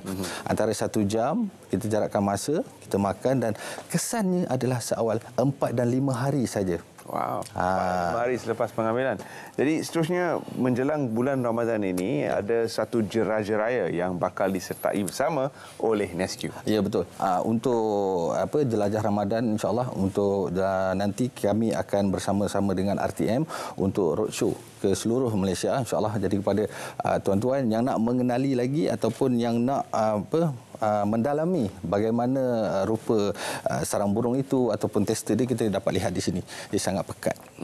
Dia bukan air. Mungkin setengah pengusaha sarang burung walit ada yang membuat air, tapi kami adalah parti likat. Dan kepada wanita juga yang sukakan kecantikan, sarang burung walit ini juga boleh dijadikan sebagai masker Waktu malam sebelum kita nak tidur, kita ambil satu sudu, kita sapukan saja pada bahagian muka dan besok pagi kita bangun cuci seperti biasa dan alamilah perbezaan. Serum burung walit ini mampu meningkatkan seri wajah dan juga mencerahkan. Selain daripada jeragat, jerawat, insya-Allah ia akan menegangkan lagi kulit-kulit wajah kita. Jadi untuk anda yang ingin turut serta, ada 20 lokasi 20 lokasi di seluruh Malaysia, seluruh negara. Bermula di mana? Kita akan bermula di Terengganu untuk pembukaan dan kita akan membuat penutup di Johor Bahru lah, insya-Allah. Kena setia dengan RTM supaya dapat kita tahu di mana pergerakan NSQ nanti akan bersama dengan RTM untuk jelajah Ramadan. Dan untuk promosi hari ini, cerita-cerita juga. Silakan. Jadi untuk promosi hari ini, harga satu botol 250 ml ini adalah RM89. Harga kilang yang terus sampai kepada pelanggan. Kami adalah pengilang. Kami bukannya ataupun ejen atau pesakit. Boleh datang ke kilang kami di Rembau Negeri Sembilan. Saya malu-alukan kepada semua orang ataupun orang Negeri Sembilan. Cawangan kami juga ada di hampir ada 10 cawangan di dalam seluruh tanah air kita. Alhamdulillah. Jadi insya-Allah. Jadi harganya RM89, jauh lebih rendah daripada harga-harga pasaran luar. Untuk promosi hari ini, pembelian 3 botol. 3 botol hanya perlu bayar dengan harga RM200 saja. Wow. Kalau diikutkan 3 botol ni dah hampir RM280, RM270. Tapi untuk tuan-tuan yang setia, yang bertuah, yang nak sihat, yang nak pergi jumpa anak-anak waktu raya nanti, yang nak kekal berjalan waktu raya nanti, nak berpuasa, produk ini mampu mengenyangkan kita. Makan pagi insya-Allah kenyang, sedar tak sedar, kita buat kerja dah nak buka puasa. Alhamdulillah. Dan ini adalah merupakan tawaran istimewa, 3 botol RM200 dapatkannya hari ini sahaja menerusi siaran Sahabat Pagi Malaysia. Jadi sila hubungi nombor yang telah pun tertera di skrin anda. Untuk testimoni dan sebagainya, anda boleh layari Facebook yang telah pun juga kami sertakan di skrin supaya anda sedia maklum tentang kejayaan-kejayaan yang telah pun didapati oleh pihak NSQ dengan produk ini. Apa perbezaan antara NSQ dengan NSQ Plus yang sedang kita lihat? Sebenarnya perbezaan tu tak ada. Cuma perbezaan daripada dalaman dia adalah sama. Cuma perbezaan daripada isi kandungan sahaja. Jadi untuk hari ini kami lebih nak mempromosikan produk 250 ml. Jadi kalau tuan-tuan nak yang lebih besar sikit, boleh, tak ada masalah. Cuma perlu telefon di talian yang dah ada di kaca TV untuk dapatkan dan boleh lihat di mana testimoni kami. Ramai yang ada sebelum dan selepas makan pati sarung burung walit ini, dia perubahan yang sangat-sangat ketara. Bolehlah tengok di TikTok kami, hanya perlu tekan SQ dan layarilah media sosial kami yang ada di dalam sana. Baik, terima kasih kita ucapkan sekali lagi kepada Encik Azman kerana sudi bersama kami dalam Sahabat Pagi Malaysia. Dan kita dahulukan ucapan selamat berpuasa kerana 8 hari lagi saja. Selamat berpuasa. Mungkin kita tidak bersiaran bersama, jadi saya dahulukan kepada Encik Azman selamat berpuasa. Dan kepada para penonton, sekarang kita akan ke Jabatan Met Malaysia bersama rakan-rakan kita di sana untuk melihat keadaan cuaca setempat dan seluruh negara. Silakan.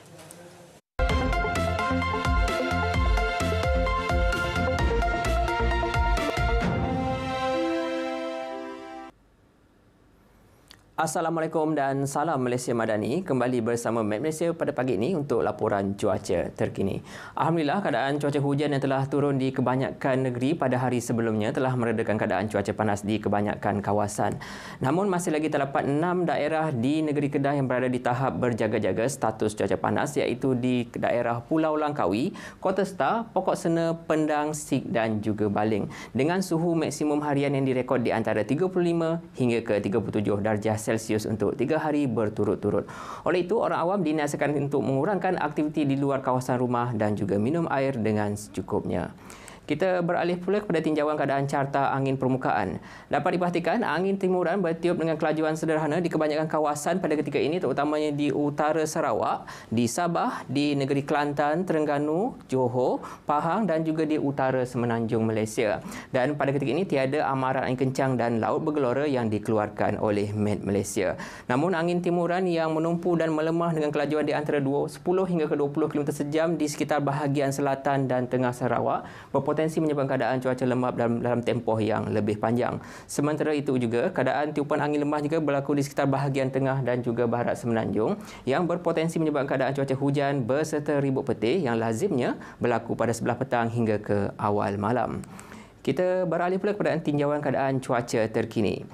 Paparan radar menunjukkan keadaan cuaca cerah dan tiada hujan di kebanyakan kawasan di sekitar Semenanjung. Namun, keadaan cuaca hujan berserta ribut petir kini sedang berlaku di kawasan pesisiran pantai di negeri Pulau Pinang dan juga Perak yang dijangkakan akan beransur reda sedikit masa lagi. Manakala pada sebelah petang pula, Met Malaysia menjaga keadaan cuaca hujan berserta ribut petir dijangkakan mula berlaku di sekitar bahagian pedalaman negeri Kelantan dan Terengganu, timur negeri Pahang dan juga Johor dan seterusnya akan menuju ke bahagian tengah dan menyebabkan keadaan cuaca hujan berserta ribut petir pada sebelah petang di bahagian selatan negeri Kedah sehinggalah di barat negeri Johor. Keadaan cuaca lembap terutamanya akan berlaku di sekitar bahagian tengah dan selatan negeri Perak termasuk juga di utara negeri Selangor berpotensi untuk berlanjutan sehingga ke waktu malam. Kita beralih pula dengan tinjauan cuaca di Sabah dan Sarawak. Alhamdulillah keadaan cuaca baik dan tiada hujan di kebanyakan kawasan di utara Sarawak serta di seluruh Sabah yang mana keadaan ini kami jangkakan akan berlanjutan sehingga ke tengah hari nanti. Sementara itu keadaan cuaca mendung dan hujan di beberapa kawasan di sekitar bahagian selatan dan juga tengah Sarawak yang mana keadaan ini kami jangkakan akan beransur reda pada sebelah lewat pagi nanti. Sementara itu, pada sebelah petang, Met Malaysia menjangkakan keadaan cuaca hujan berserta ribut petir berpotensi untuk berlaku di hampir keseluruhan bahagian di Sarawak. Manakala di Sabah pula, keadaan cuaca hujan dijangkakan akan cuma berpotensi untuk berlaku di sekitar bahagian pedalaman, Tawau dan juga bahagian Sandakan. Baiklah, untuk mendapatkan info cuaca terkini, boleh ikuti kami di Facebook, Instagram, X serta YouTube rasmi Met Malaysia. Sekian daripada saya, Ruzamin Pilus. Assalamualaikum.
Pernah tak macam-macam kadang-kadang kalau dalam perjalanan nak pergi ke pejabat ataupun tengah solat ke, kan tiba-tiba ada bunyi klak klak klak klak dekat lutut. Okey, itu sebenarnya merupakan adalah salah satu tanda anda berkemungkinan boleh ada penyakit osteoarthritis. Okey, penyakit osteoarthritis ni apa? Kita bersama dengan seorang tetamu saya rasa lebih arif lah untuk berceritakan dengan lebih lanjut berkenaan dengan bunyi klak-klak tu dengan osteoarthritis ini. Saya perkenalkan terlebih dahulu Dr. Hazbi bin Harun, merupakan doktor perubatan klinik Dr. Hazbi. Tapi hari ini kita nak fokuskan kepada masalah lutut lah ya, ataupun dalam bahasa sains kita panggil sebagai osteoarthritis. Doktor, assalamualaikum, selamat pagi. Waalaikumsalam. Okey. Saya nak kena mempercepatkan percakapan saya sebab kita tak cukup masa nak cerita berkenaan osteoarthritis yang banyak sebenarnya untuk kita berikan kesedaran kepada umum. Tapi macam biasalah umum kita mulakan dengan definisi dululah ya doktor. Osteoarthritis ini apa definisinya, silakan. Okey, Assalamualaikum. Bismillahirrahmanirrahim. Lutut yang sakit terutamanya ketika berjalan ataupun melakukan aktiviti yang lasak disertai dengan bunyi meletup-letup ataupun crepitus yang istilah dalam perubatan istilah perubatan, kemungkinan ia adalah tanda-tanda seseorang itu mengalami osteoarthritis. Osteoarthritis ni sebenarnya adalah penyakit radang sendi kronik yang disebabkan oleh kerosakan pada tulang rawan. Okey, penyakit ini boleh berlaku pada mana-mana sendi, tetapi kebanyakannya berlaku pada sendi lutut, sendi pinggul dan sendi pergelangan kaki. Penyakit ini apabila berlaku, keadaan ini akan menyebabkan lutut akan menjadi sakit, bengkak ataupun pergerakannya menjadi sangat terbatas. Okey, penyakit osteoartritis ni sebenarnya berlaku apabila berlaku kerosakan pada kehausan pada sendi rawan. Berlaku disebabkan oleh proses pereputan ataupun dipanggil wear and tear. Dan penyakit ini sebenarnya keadaan ini menyebabkan kehausan pada tulang rawan disertai dengan penyempitan pada ruang sendi dan kekeringan pada cecair pada sendi lutut ataupun sendi yang terjadi. Dan ini menyebabkan geseran di antara tulang-tulang yang membentuk sendi tersebut dan menghasilkan bunyi yang kita panggil crepitus. Dan sekiranya kita lambat ataupun tidak merawat penyakit ini, keadaan ini akan berterusan dan sehingga boleh menyebabkan seseorang itu sukar untuk berjalan, sukar untuk berdiri pada tempoh yang lama, sukar untuk mencangkung, menaiki tangga ataupun menuruni tangga, dan juga boleh menyebabkan seseorang itu sukar untuk solat dengan sempurna. Dan sekiranya ia berterusan, ia kemungkinan akan menyebabkan kelumpuhan. Jadi kalau sesiapa yang ada masalah ini, cepatlah untuk mendapatkan rawatan. Di antara gejala-gejala lain selain bengkak, sakit pada sendi, gejala lain lutut yang terlibat ini akan mengalami kekakuan. Kekakuan apabila ingin bergerak terasa kaku, terasa terkunci, sehingga ia boleh menyebabkan pergerakan yang sangat terbatas, tidak boleh melipat ataupun meluruskan kaki, dan sehingga ia boleh menyebabkan lutut menjadi bengkok. Dan bengkok menyebabkan deformity, kecacatan pada lutut tersebut. Okey, siapa yang akan kena ataupun risiko penyakit osteoartritis ni? Sebenarnya penyakit ini berlaku banyak di kalangan orang yang berumur 40 tahun ke atas. Kerana semakin meningkat usia kita, keupayaan sendi kita untuk pulih daripada kecederaan semakin merosot. Yang keduanya, keturunan, sesetengah genetik yang boleh menyebabkan seseorang itu terdedah kepada penyakit osteoartritis. Seperti contoh keluarganya, emak, datuk, nenek yang mempunyai masalah ini, anak-anak keturunannya akan mempunyai risiko. Yang ketiga, wanita. Jantina wanita sebenarnya secara umumnya lebih ramai mendapat penyakit osteoartritis berbanding kaum lelaki. Yang keempat adalah kegemukan ataupun berat badan yang berlebihan. Kerana berat badan yang berlebihan ataupun obesiti akan memberi tekanan yang lebih pada lutut dan mempercepatkan proses wear and tear. Sesetengah sukan, di antaranya sukan yang intensiti tinggi seperti sukan bola, pemain bola, tenis, maraton. Sukan-sukan ini akan menyebabkan proses wear and tear berlaku dengan lebih cepat dan memberi tekanan dan menyebabkan risiko kecederaan pada lutut lebih tinggi. Selain itu, lutut ataupun sendi yang pernah tercedera seperti lutut yang pernah terkehel, lutut yang pernah patah ataupun terseliuh juga akan mendatangkan risiko akan mendapat osteoartritis pada masa yang akan datang. Okey, persoalannya adakah terdapat rawatan untuk memulihkan secara total, secara sepenuhnya osteoartritis ni, doktor? Ya, betul. Penyakit osteoartritis ini boleh rawatannya boleh dibahagikan kepada ketiga kategori.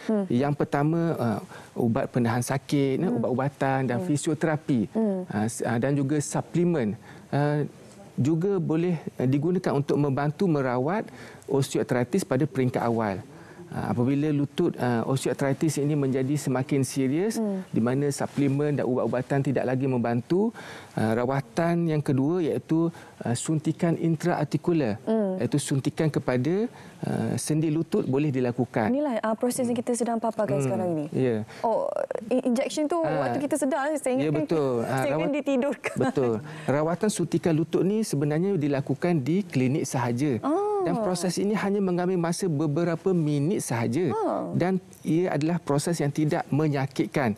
Tidak menyakitkan langsung. Dan proses ini boleh dilakukan serta-merta selepas konsultasi dan pesakit boleh terus balik berjalan dan memandu seperti biasa. Tidak ada downtime. Sekiranya ada, kemungkinan 1 atau 2 hari saja. Dan orang kata kategori treatment yang ketiga adalah pembedahan, di mana semua rawatan ini tidak lagi memberi kesan. Cara yang terakhir adalah pembedahan lutut. Dan di sini di klinik saya telah membantu beribu pesakit untuk mendapatkan rawatan, iaitu suntikan gel, suntikan gel dilakukan ke dalam sendi lutut ini, suntikan PRP daripada darah pesakit sendiri, menggunakan darah kuning, dan ketiganya adalah suntikan stem cell diambil daripada tali pusat bayi. Ketiga-tiga suntikan ini dapat membantu melegakan kesakitan dengan cara mengurangkan radang dan membantu pemulihan tisu kartilage di dalam sendi ini. Bagi ibu bapa ataupun anak-anak yang ada keluarga mereka yang ada masalah sakit lutut ini, jangan dibiarkan.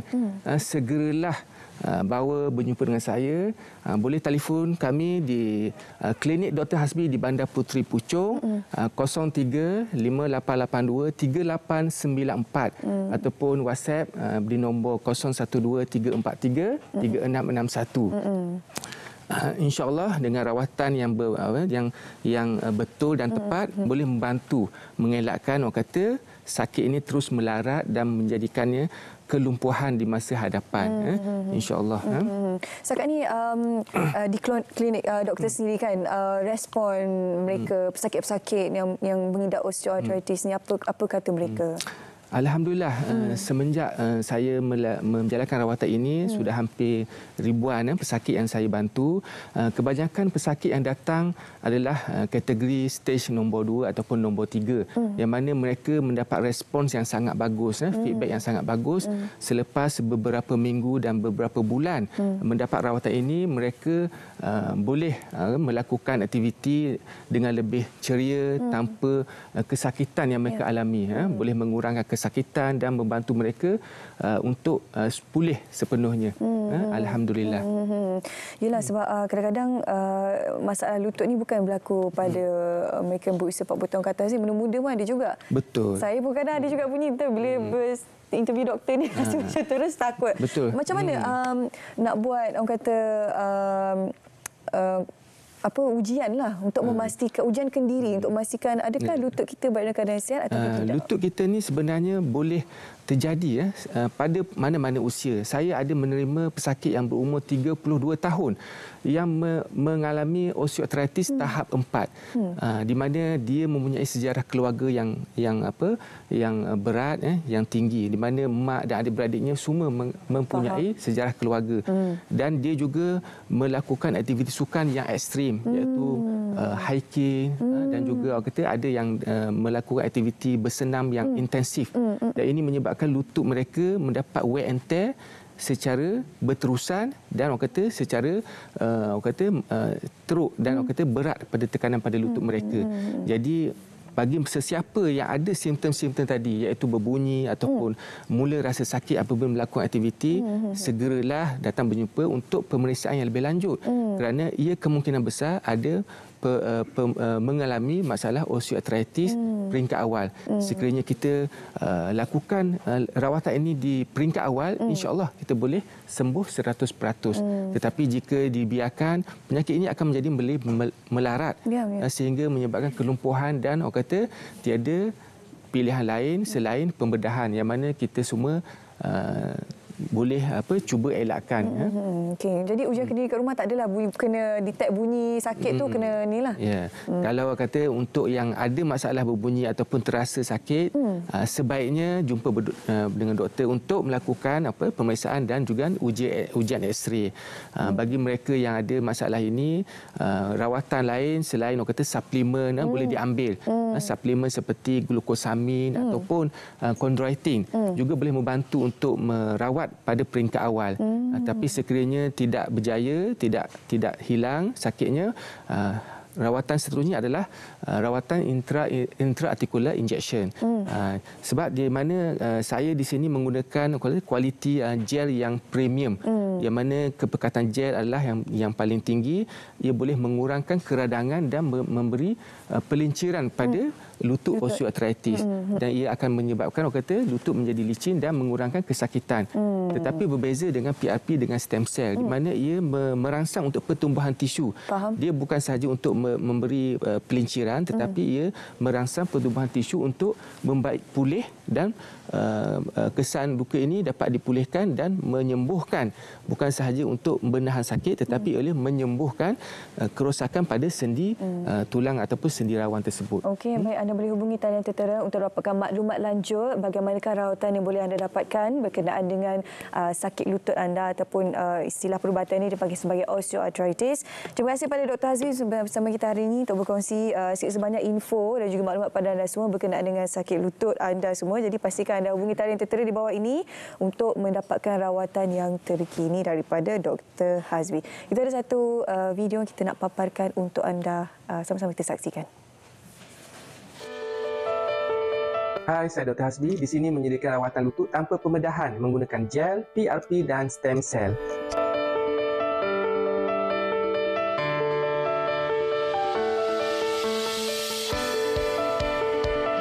Rasa lega lah. Rasa bagus lah. Terima kasih banyak-banyak Dr. Hazmi. Rasanya memang jauh sangat beza daripada dulu. Dia rasa kuat lah lutut tu naik tangga pun Alhamdulillah. Sangat terbaik. Alhamdulillah. Sangat baik.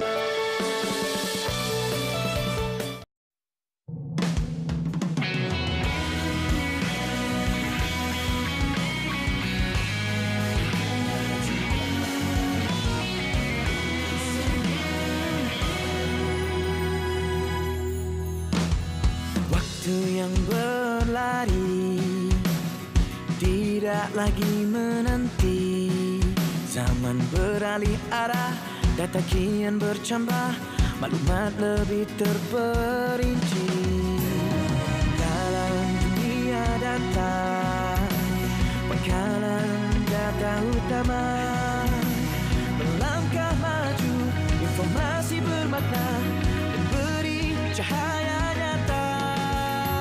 Sekecil tindakan takkan berhenti untuk kemajuan. Kini padu untuk semua, data terhubung lebih sejahtera. Setiap bit data cermat dijaga, kemajuan itulah janji kita.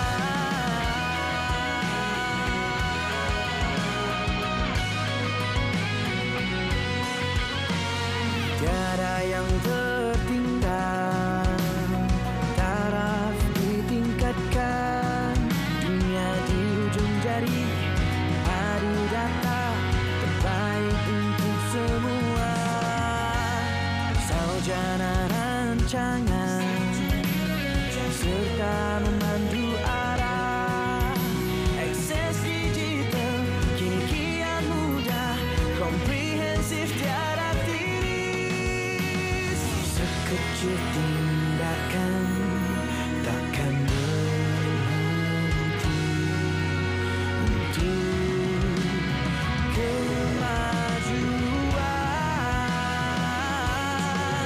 Kini padu untuk semua, data terhubung lebih sejahtera. Setiap bit data cermat dijaga, kemajuan itulah janji kita. Setiap bit data cermat dijaga, kemajuan itulah janji kita. Kini padu maju bersama, masa depan cerah untuk kita, untuk negara. Padu-padu takkan pernah berhenti, takkan lelah, terpelihara tiap masa.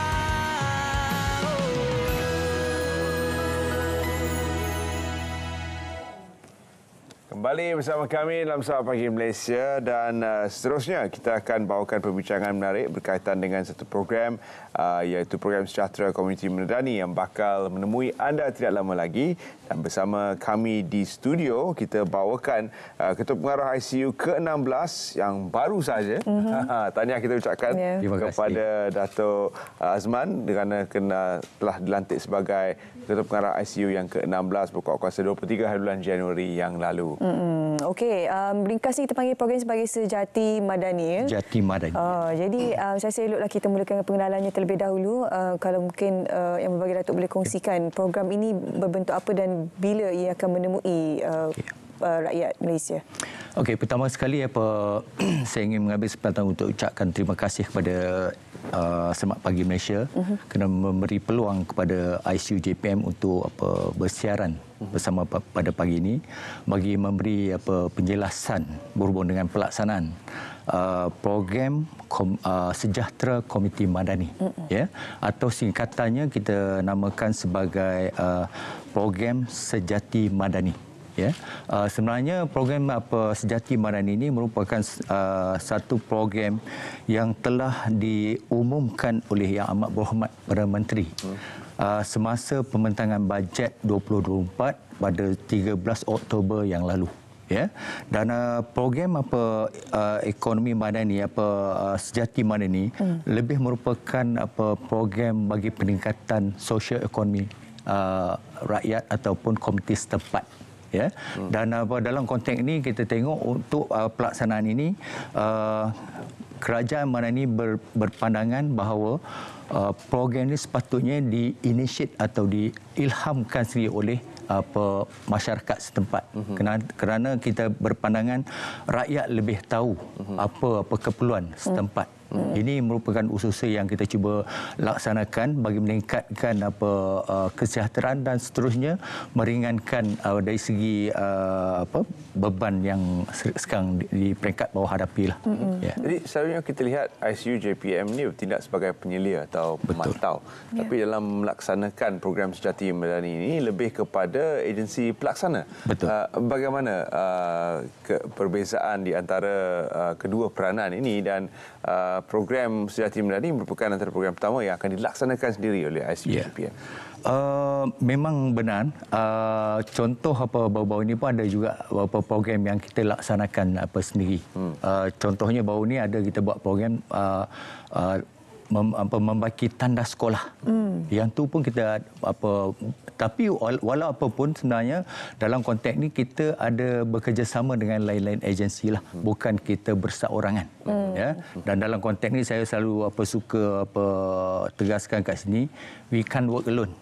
Kita perlu juga bekerjasama dengan lain-lain agensi lah. Dan dalam konteks ICU ni kita tengok kita banyak guna konsep Blue Ocean Strategy lah.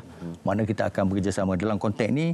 Kalau kita tengok kita ada 5 bidang utama yang kita akan laksanakan di peringkat komuniti setempat, iaitu pertamanya pertanian dan makanan, yang keduanya jahitan dan kraftangan, yang ketiga herba dan kesihatan, yang keempat pelancongan dan hospitality, dan seterusnya aktiviti hijau dan kita semula.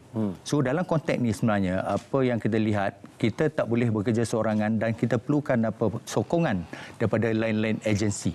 So dalam konteks inilah kita perlukan pelibatan lain-lain agensi, termasuklah Kementerian Kesihatan contohnya, KPKT dan juga Kementerian Pelancongan untuk bersama-sama kita lah untuk melaksanakan program ni. Jadi siapakah kelompok sasaran bagi program Sejati Madani dan bagaimana mekanisme pelaksanaannya, Datuk?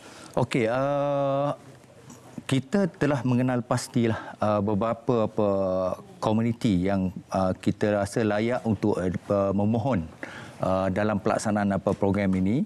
Yang pertamanya iaitu Jawatankuasa Pembangunan dan Keselamatan Kampung atau JKK. Ya, ataupun setengah tempat tu dia ada juga apa yang dinamakan sebagai Majlis Pengurusan Komuniti Kampung atau MPKK. Dan ada juga setengah tempat tu ada juga lagi satu jawatankuasa iaitu Jawatankuasa Pembangunan dan Keselamatan Kampung Persekutuan. Ini mungkin yang negeri-negeri yang bukan sealiran lah. Kita ada juga ni. Dan seterusnya kita berpandangan juga untuk kawasan-kawasan di Sabah Sarawak ni kita ada komiti rumah panjang.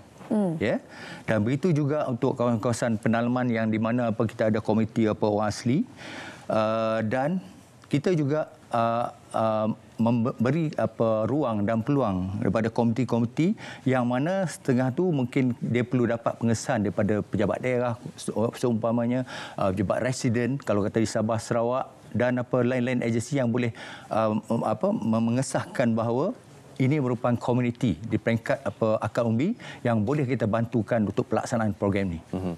Apakah jenis program-program yang akan dikenal pasti ataupun adakah ia tertakluk kepada apa yang diperlukan oleh komuniti setempat seperti yang Datuk nyatakan tadi? Ini bergantung kepada komuniti setempat. Di mana yang saya bagi jelaskan tadi, kita ada 5 bidang yang kita telah kenal pasti, iaitu kalau kata kita tengok contoh macam semalam saya berkesempatan berada di Pulau Pinang dan saya pergi melawat satu kampung iaitu kampung Kuala Mengkuang di seberang Perai Tengah. Dan masa saya pergi ke kampung tersebut, kita tengok banyak aktiviti kampung yang boleh kita ketengahkan. Contoh saya ambil satu ialah dari segi di kampung tersebut ada aktiviti membuat kuih. Dan saya nampak aktiviti buat kuih tu, dan bila kita tengok banyak lagi ruang dan peluang kita boleh ketengahkan. Saya ambil umpamanya kita tengok dari segi packaging dia. Kemudian lagi satu saya tengok dari segi marketing dia. Sebab orang kampung kan, dia buat kat kampung tu, dia harap orang kampung yang akan belilah. Tapi kalau kita dengan keadaan sekarang, kita tengok yang e-commerce contohnya, kita boleh gunakan TikTok, kita boleh guna social media untuk peluaskan lagi dia punya pemasaran dia. Yang ni mungkin dalam konteks ni kita boleh tengok boleh membantu menjana pendapatan dan juga peluang pekerjaan kepada penduduk setempat. Yang ni yang kita cuba kenal pasti dan kita cuba bantu di peringkat akar umbi. Yang kedua kita tengok sektor jahitan dan kraftangan. Yang ni pun kalau kita dalam konteks ni kita ada agensi yang kita namakan sebagai rakan strategik lah. Yang ni kita tengok dalam konteks sektor jahitan dan kraftangan ni kita ada Kementerian Kemajuan Desa dan Wilayah.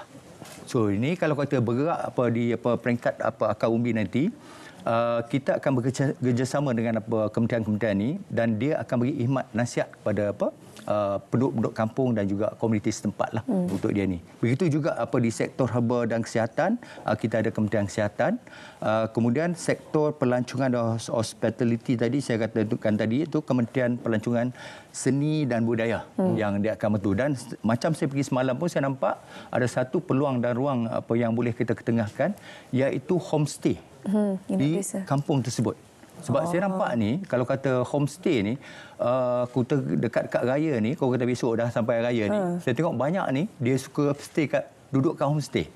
Dan lagi satu saya nampak, budak-budak ataupun masyarakat di bandar-bandar ni, dia suka pergi ke kampung-kampung, nak tengok suasana kampung, nak stay dekat kampung. Yang ni salah satu aspek lagi yang mungkin kita boleh ketengahkan lah, dari konteks sektor pelancongan dan hospitality. Kemudian satu lagi sektor yang mungkin kita tengok juga ini di bawah Kementerian Pembangunan Kerajaan Tempatan, iaitu sektor aktiviti hijau dan kita semula.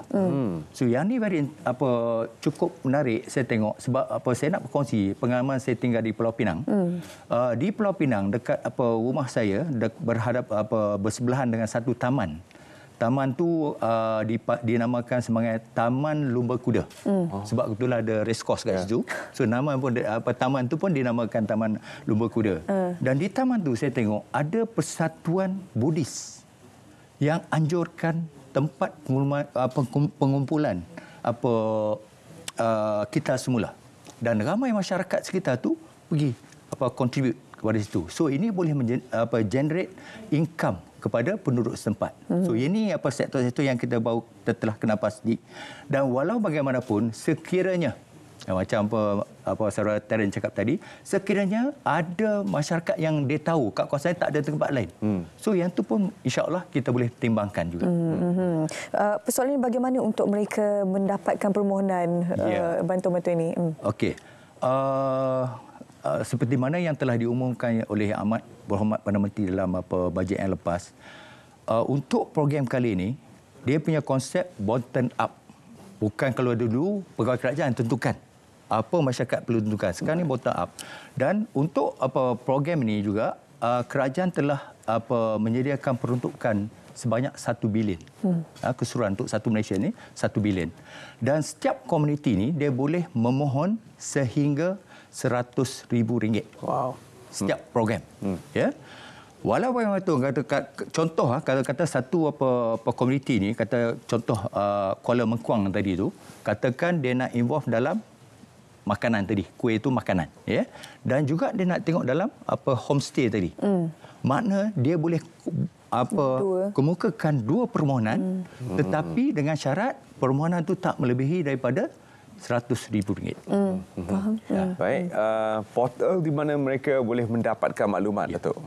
MySejati kalau tak silap saya? Ya, untuk portal ni kita telah sediakan portal iaitu sejatimoney.icu.gov.my. So komuniti nanti boleh melayari portal ini dan boleh melihat di situlah garis panduan, syarat-syarat apa yang perlu apa semua. So kita akan explain itu. Tapi everything online. Okey, baik. Terima kasih kepada yang berbahagia, Datuk, berkongsi dengan penonton Saat Pagi Malaysia hari ini berkenaan inisiatif yang diambil oleh kerajaan, iaitu program Sejati Madani.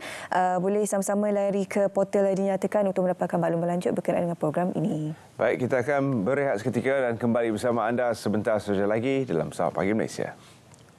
Kita patut jadi negara sihat. Islam itu menekankan keperluan menjaga kesihatan.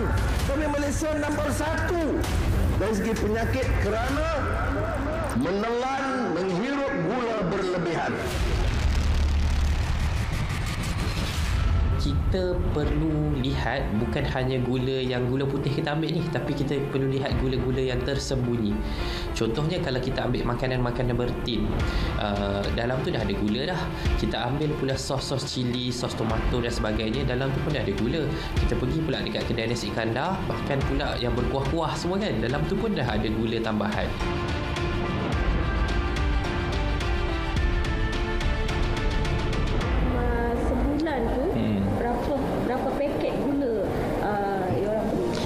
Sebulan, saya ingat kalau 2 bulan 1 paket. Gula untuk pagi lah, sarapan masa buat air. Petang kita kena masak. Pengambilan gula kita kawal dengan mengurangkan dalam kandungan minuman. Ajar untuk minum minuman yang manis, maka dia akan menjadi kebiasaan kehidupan je lah. Tapi kalau daripada awal kita untuk minum minuman yang tak manis, okeylah, tak ada masalah. Saya seorang yang suka masak dan makan. Macam-macam resepi saya cuba. Sebab tu ramai yang tanya, apa rahsia walau kuat selera makan? Saya minum Pearl White Fiber. Campuran minuman botani jus limau gedang dengan anggur hitam, psyllium husk dan collagen. Kalau sebelum ni risau dengan penampilan, asyik kena pakai baju saiz besar je. Sekarang tak lagi. Dah boleh pakai baju-baju lama. Keyakinan diri pun terserlah. Jangan lupa dapatkan Pearl White Fiber. Hanya yang baik dari Jamu Jelita. Baik, kita bersama kembali bersama Jamu Jelita dan bersama saya Nur Atira, Pegawai Pemasaran Jamu Jelita untuk membantu mempromosikan gaya hidup yang ideal. Jadi apakah sebenarnya mukadimahnya untuk rakyat Malaysia yang pada hari ini juga menyambut Hari Obesiti Sedunia?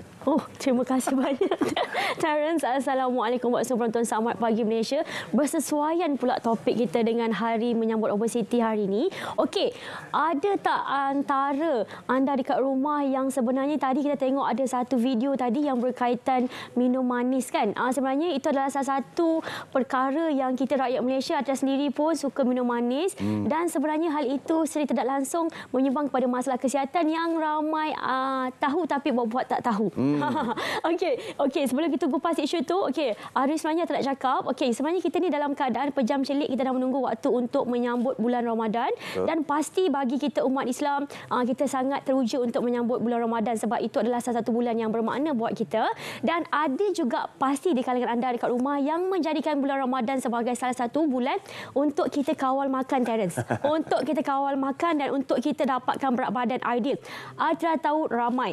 Kalau dekat sini anda penonton Selamat Pagi Malaysia yang tengah tengok Atira hari ini dan anda merupakan salah seorang yang sekarang kalau naik tangga mengah, Kalau naik tangga mengah, kalau tidur dah mula rasa macam berdengkur, ataupun selalu ada masalah perut yang mengeras, tak selesa. Oleh kerana apa? Oleh kerana kita suka makan berlebihan, wajib tengok perkongsian Atira hari ini. Dan salah satu yang wajib tengok perkongsian Atira adalah mereka yang kalau tengok cermin rasa tak nak tengok cermin, yang duduk atas timbang rasa nak lari. Hari ini Atira bawakan satu produk yang boleh bantu anda semua untuk dapatkan berat badan ideal. Sebab kita tahu, bercakap tentang gaya hidup sihat, bercakap tentang pemakanan adalah isu yang tidak pernah selesai. Ada je ramai dekat luar yang menganggap makan tanpa perlu ada limitation ataupun minum sesuka hati adalah satu perkara yang kita tahu tidak seharusnya kita amalkan, tapi ramai amalkan oleh kerana apa? Tak tahan. Tak tahan kalau boleh nak kawal nafsu makan, minum tu sangat susah. Jadi bagi Atira dekat sini, sebenarnya buat anda yang ada masalah sedemikian, kalau anda merupakan salah satu juga yang memang amalkan jenis makan 5-6 kali sehari dan ketandas hanya seminggu atau 2-3 kali, yang masuknya banyak, yang keluarnya kurang, sebenarnya anda ada masalah sistem penghadaman yang lemah. Dan sebenarnya hal itu juga menjerumus kepada masalah penambahan berat badan secara berlebihan. Ini adalah fakta yang perlu anda kongsi dengan semua. Dalam badan kita, setiap hari wajib ada 25 atau 30 gram serat yang ramai tak amalkan. Jadi anda dekat rumah pasti tahu bahawa minuman serat sangat penting. Jadi sebab itu kami formulasikan Pearl White Fiber, yang mana ini adalah salah satu minuman yang boleh bantu anda supaya tidak lagi kumpul baju lama dalam almari, supaya tidak lagi takut nak timbang berat badan, supaya tidak lagi naik tangga mengah oleh kerana apa? Badan terasa berat. Sebab dalam Pearl Fiber ni kita formulasikan dengan menggunakan kandungan serap dari psyllium khas, ada juga daun sena, ada juga rubab, yang mana menurut kajian bahan ini secara semula jadinya bantu menyah toksin dan sisa makanan yang tidak dicerna. Sebab fungsi puak fiber ni pun bantu untuk membantu anda mendapatkan sistem penghadaman yang lancar, bantu untuk singkirkan toksin, sisa makanan. Jadi kita sarankan untuk anda amalkan hari-hari. Dan kita tak cakap kosong, kita tidak cakap kosong ya, sebab ramai yang ada masalah susah lawas yang menyebabkan kadang-kadang seluar nak cangkuk pun susah, Terence. Nak cangkuk seluar pun susah, dan hal ini yang menyebabkan ramai yang nak bergaya pun susah. Nak cari seluar susah sebab ada masalah saiz fizikal tak seimbang. Badan saiz lain, kaki saiz lain, seluar saiz lain dan sebagainya. Jadi apa yang ada nak share dekat anda semua hari ini, pasti ada yang tengah tengok ni macam tak sabar nak call nombor kita, nak tanya nak kena beli produk apa. Sebab tu hari ini kita bawakan Puak Fiber, produk terlaris di bawah Jamu Jelita, 12 tahun di pasaran, ada pengkelasan makanan, ada uji kaji makmal. Produk ini diiktiraf halal dan mendapat pengiktirafan di peringkat Asia Pasifik sebagai super health brand. Bertahun lamanya ramai yang dah amalkan, semua dapat berat badan ideal. Sepanjang bulan puasa boleh minum selepas waktu berbuka. Waktu berbuka kita ni suka makan berlebihan, lepas tu mulalah bila pergi tarawih nanti rasa perut terpenuh, meragam dan sebagainya. Jadi ini adalah salah satu produk yang wajib anda dapatkan kalau nakkan berat badan ideal. Dan kita tidak cakap kosong, kita tak cakap kosong. Pengguna yang dah amalkan sendiri kongsikan dengan kami. Ini pengguna yang amalkan Puak Fiber. Kalau dulu berat beliau 110 kilo, dengan amalkan produk Puak Fiber yang terkini 73 kilo. Sebenarnya model baju Melayu. Sebenarnya kalau nak bercakap pasal saiz fizikal ni, dia boleh menyebabkan kita nampak tua daripada usia sebenar. Sebab tu kita wajib kalau boleh memang kurangkan gula, jaga pemakanan, amalkan makanan ataupun minuman yang bersumber serat supaya tidak ada sisa makanan yang tersimpan menjadi toksin. Bila toksin banyak dalam badan, apa pun yang kita makan yang bernutrisi tidak diserap oleh tubuh. Jadi kakak-kakak dekat rumah, makcik-makcik, puan-puan yang mana nak dapatkan berat badan ideal, boleh terus dapatkan produk Puak Fiber sekarang. Dekat kedai jamu ada, dekat website kita pun ada. Dan sedikit demo lah hari ini Terence saya nak tunjuk. Okey, ramai yang tak tahu bagaimana psyllium khas ni ataupun serat berfungsi dalam badan kita. Anda boleh lihat di depan Atira adalah air yang kita isikan dengan minyak. Jadi anda boleh bayangkan minyak itu adalah sisa makanan toksin yang dalam usus kita yang hari demi hari menebal kalau kita tak buat sesuatu. Okey, kamera boleh fokus. Okey, dekat tangan Atira adalah serbuk produk Pearl White Fiber. Okey, kita nak buat demo sikit. So you all boleh tengok macam mana sebenarnya serat ni membantu melawaskan. Yang mana amalkan mesti tahu bahawa kesannya 4 hingga 8 jam kemudian kita akan ketandas untuk melawaskan. Sebab apa? Sebab psyllium khas tadi tu dah serap, dah kumpul semua sisa makanan kita yang tidak terhadam tadi tu. Kemudian kita akan singkirkan. Lepas dia serap semua kan, kita akan singkirkan melalui pelawasan. Sebab tu ramai yang minum produk ini. Saya sendiri pun amalkan selepas melahirkan anak. Alhamdulillah 12 kilo dah turun. Jadi anda dekat rumah yang nak dapatkan berat badan ideal, wajib dapatkan produk Puak Fiber. Amalkan selepas makan tengah hari atau selepas makan malam. Baik, seterusnya kita ada beberapa beberapa produk lagi. Okey. Selain daripada fiber tadi yang dibawakan, apakah produk-produk lain yang sedang kita pamerkan? Okey, seterusnya yang terbawakan hari ini adalah Choco Diet dengan Slim Mix. Sebenarnya produk yang terbawakan hari ini sesuai diamalkan sepanjang Ramadan juga. Okey, Choco Diet Pearl White Slim Mix adalah meal replacement. Sebab kita tahu sepanjang bulan puasa kita akan menahan lapar dan dahaga. Dan pastinya benda tu kadang-kadang setengah orang yang jenis tak suka nak bangun untuk bangun sahur, boleh jadikan sebagai pengganti sahur. Sebab ini adalah makanan tambahan yang boleh bantu kita mengenyangkan, bantu kawal nafsu makan dan perisa coklat Belgium yang sangat sedap. Okey, apa yang membezakan Choco Diet dengan Slim Mix? Choco Diet kita menggunakan kandungan karbohidrat kompleks yang mana beras perang, kentang, yang itu bahan-bahan yang rendah kalori. Kalau Slim Mix kita menggunakan kandungan protein iaitu pea protein, beras perang, serbuk oat serta stevia. Jadi dia baik untuk otot. Tapi kedua-dua ni bantu mengenyangkan. Okey, siapa yang susah bangun sahur ataupun tak suka nak makan pagi-pagi boleh jadikan sebagai pengganti makanan, ataupun sekarang masih belum bulan puasa, you ada seminggu lagi nak diet kan, boleh juga dapatkan Slim Mix atau Choco Diet ni bantu mengenyangkan selama 4 hingga 6 jam. Yang penting kita tak akan rasa nak makan. Sebab dia kawal nafsu makan, dia mengenyangkan, barulah kita ni kurang makan. Fakta yang mengatakan 1/2 rakyat Malaysia ada masalah berat badan berlebihan kerana makan berlebihan. Jadi kita kena kurangkan. Jangan masuk lagi carta-carta Malaysia negara obesiti. Jangan. Kita kurangkan mulai daripada sekarang. Kita jaga makan. Kita kurangkan makan. Jangan makan 5 kali sehari. Dapatkan makanan tambahan yang boleh bantu anda mengenyangkan, Terence. Baik, yang terakhir. Okey, yang terakhir.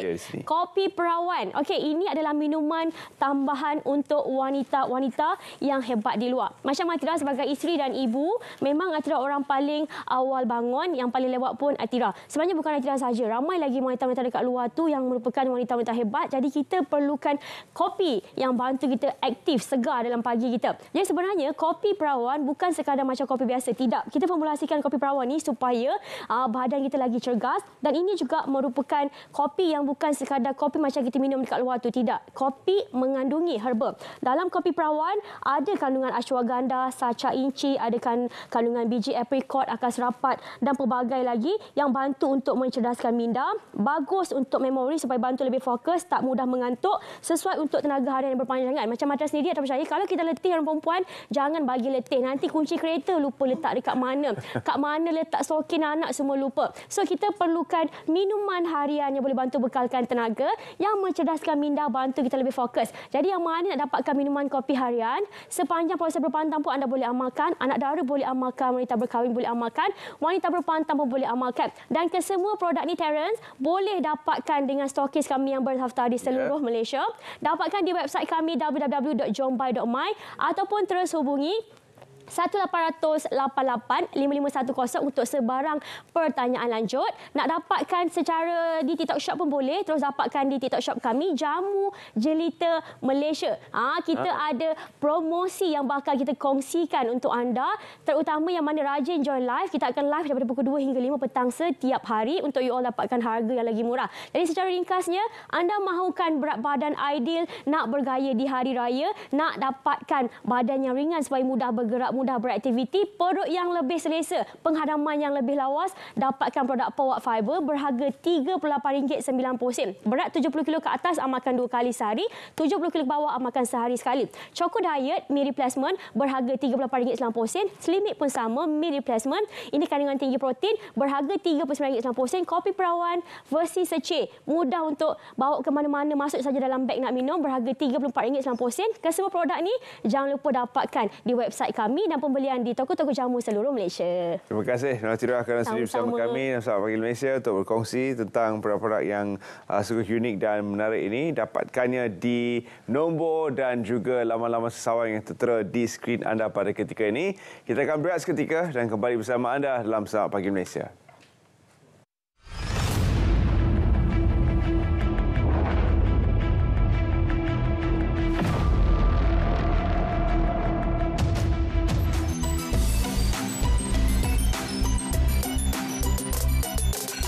Suruhanjaya Komunikasi dan Multimedia Malaysia MCMC menggesa mana-mana pihak yang terkesan dengan penyebaran berita atau kandungan tidak benar untuk mengambil langkah-langkah berikut. Buat laporan polis bagi membolehkan siasatan dijalankan. Sertakan sekali dengan bukti seperti tangkap layar, screenshot serta pautan URL kepada kandungan berkenaan, termasuklah maklumat seperti nama dan maklumat individu, termasuk ID akaun dan nombor telefon yang melakukan sebaran untuk membantu siasatan. Buat kenyataan penafian atau penjelasan terhadap sebarang dakwaan yang tidak benar atau tidak tepat bagi menghentikan berita atau kandungan berkenaan daripada terus disebarluaskan. Membuat laporan penyalahgunaan secara terus kepada penyedia platform seperti Facebook, Twitter, Instagram, YouTube, TikTok dan sebagainya dalam memastikan penggunaan adalah mengikut terma perkhidmatan serta piawaian komuniti yang ditetapkan.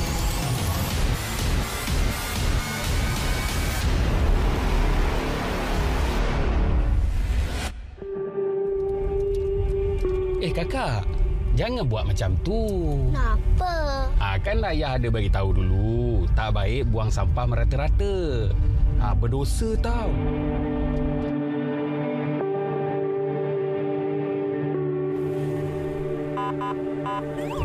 Kena dah. Saman ni. Tuan. Apa pagi, Cik? Minta IC, Cik? Boleh. Kesalahan lampu merah, Cik. Tuan, Tuan, kau timah sikit, Tuan. Ayah, janganlah macam tu. Itu kan rasuah. Berdosa tau. Betul apa yang nak Cik cakap. Jangan lama macam tu, Cik. Ni saman. Maaf, Cik. Hati-hati madu, Cik. Kembali bersama kami dan seterusnya kita bawakan seorang artis yang bakal menghiburkan kita dengan lagunya masing-masing. Farizah Khan, terima kasih kerana bersama kami pagi ini. Ya, hai. Okey, untuk mereka yang baru pertama kali mendengar nama Farizah Khan ini kan. Okey, berikan sedikit orang kata background lah bagaimana sebenarnya Farizah boleh menceburi dalam bidang nyanyian ini. I see. Sebenarnya saya memang menyanyi sejak kecil lagi, dari sekolah rendah lagi sebenarnya sampai sekolah menengah, sampai sekarang ke uni. Di uni pun sampai sekarang sebenarnya memang wakil lah selalu kalau ada event nyanyian, memang selalu kena panggil. Sekarang pun sebenarnya tengah praktis untuk Friendster dan bakal juga ada event lain seperti Feseni. Oh, ni orang mana ni? Akan buat persembahan di Friendster lah. Ya. Oh, you know that? Friendster akan berlangsung di UM. Jadi Farizah akan menghiburkan juga para pengunjung ke Friendster nanti. Cool. Tak, saya nak tanya ni orang mana ni? Itulah, kita nak tanya latar belakang. Dengar slang tu macam daripada not from Semenanjung lah. Tak. So dari Sabah. Sabah, betul. Betul penerbitan macam orang Sabah dia kata. Betul tekaannya tu. Okey, orang Sabah ni memang suara sedap-sedap kan? Ya, memang. Saya pernah ada dekat Kundasang dulu. Memang orang kampung biasa pun memang boleh nyanyi sambil duduk yang pergi high note tu kan. Okey, daripada Sabah kan. Jadi selalunya nyanyi lagu genre apa? Apa yang minat? Memang minat lagu genre ballad, yang slow songs lah mostly. English or Malay. Jadi untuk lagu-lagu yang Farizah bawakan ini, adakah ia juga ballad ataupun adakah Farizah berminat untuk mencuba genre lain? Sebenarnya berminat juga untuk mencuba genre lain, tapi for now I try ballad je. Rasa dia cakap pun dia sedap suara dia. Jadi membaca berita juga ni. Suara bercakap sudah sedap kan? Tak apa, ni ada kalau ada follow up bintang RTM kan. Alamak. Boleh masukkan. Bagi pressure dah kat dia. Jadi bagaimana Farizah bermula sebagai artis dalam arus perdana? Dari dulu lagi lah, dari kecil. Sebenarnya start dari ikut pertandingan nyanyian di sekolah rendah. Ikut pertandingan nyanyian. Lepas tu dari sana cikgu nampak dan cikgu selalu panggil lah untuk buat-buat event. Sampai sekarang begitu. Artis pujaan siapa? Artis pujaan. Tak kisahlah luar negara ke dalam negara mana boleh je. Memang dari dulu would be Whitney Houston. Oh, I knew it. Dia akan pilih orang-orang yang macam tu. Macam Whitney Houston, Beyonce. I expect Beyonce. Dia akan sebut Beyonce. Adele Big juga. voice lah. Big voice lah. Betul. Jadi kita nantikanlah persembahannya sebentar nanti.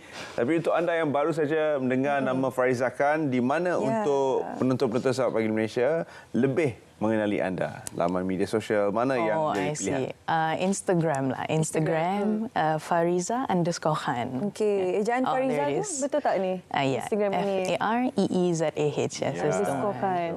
Okey, baik, anda boleh ikuti laman Instagram ini untuk mendapatkan ialah perkembangan terkini Fariza sendiri, di mana persembahan-persembahan yang akan dilakukan. Selalu tak buat cover-cover lagu di Instagram? Kadang-kadang ada. Ya, cuma sekarang kurang sikit lah sebab sibukkan study di uni. So full time study lah, student? Ya, full time student. Dekat mana? Di UM sekarang. Di UM lah. Ya, di UM. Tengah ambil. Jurusan apa? Sekarang tengah ambil Bachelor of Science in Mathematics. Jauh beza. Jauh beza. Jauh sikit. Jadi science in mathematics. In mathematics. The science of mathematics. Yeah, so basically. Gosh. What are we doing here? Anyway, selamat berjaya untuk Fariza. Ada potensi yang kami lihat untuk Fariza menjadi lebih dikenali selepas ini kan. Thank you. Macam saya ambil contoh Aina Abdul dulu kan, masa dia mula start. That's how she started kan. Dia ada bakat tu, ada dia banyak cover lagu dan sampai sekarang dia berjaya kan. Yeah. I see the same in you as well. Hopefully lepas ni kita interview, you dah ada album. Oh my goodness. Kan? Kita doakan yang terbaik untuk Fariza. Thank you so much. Dan kita nantikan persembahannya. Jangan lupa untuk layari Instagram Fariza_Khan untuk mendapatkan maklumat lebih lanjut tentang artis yang baru ini. Dengan itu kita ucapkan terima kasih kepada para penonton Sahabat Malaysia kerana terus setia bersama kami sejak awal pagi tadi.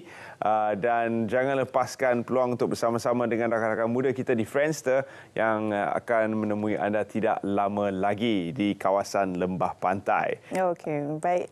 Kita tinggalkan anda dengan persembahan penutup daripada Fariza Khan sendiri dengan lagu cover yang akan dinyanyikan daripada Ernie Zakri. Tajuknya Masing-Masing. Fariza Khan.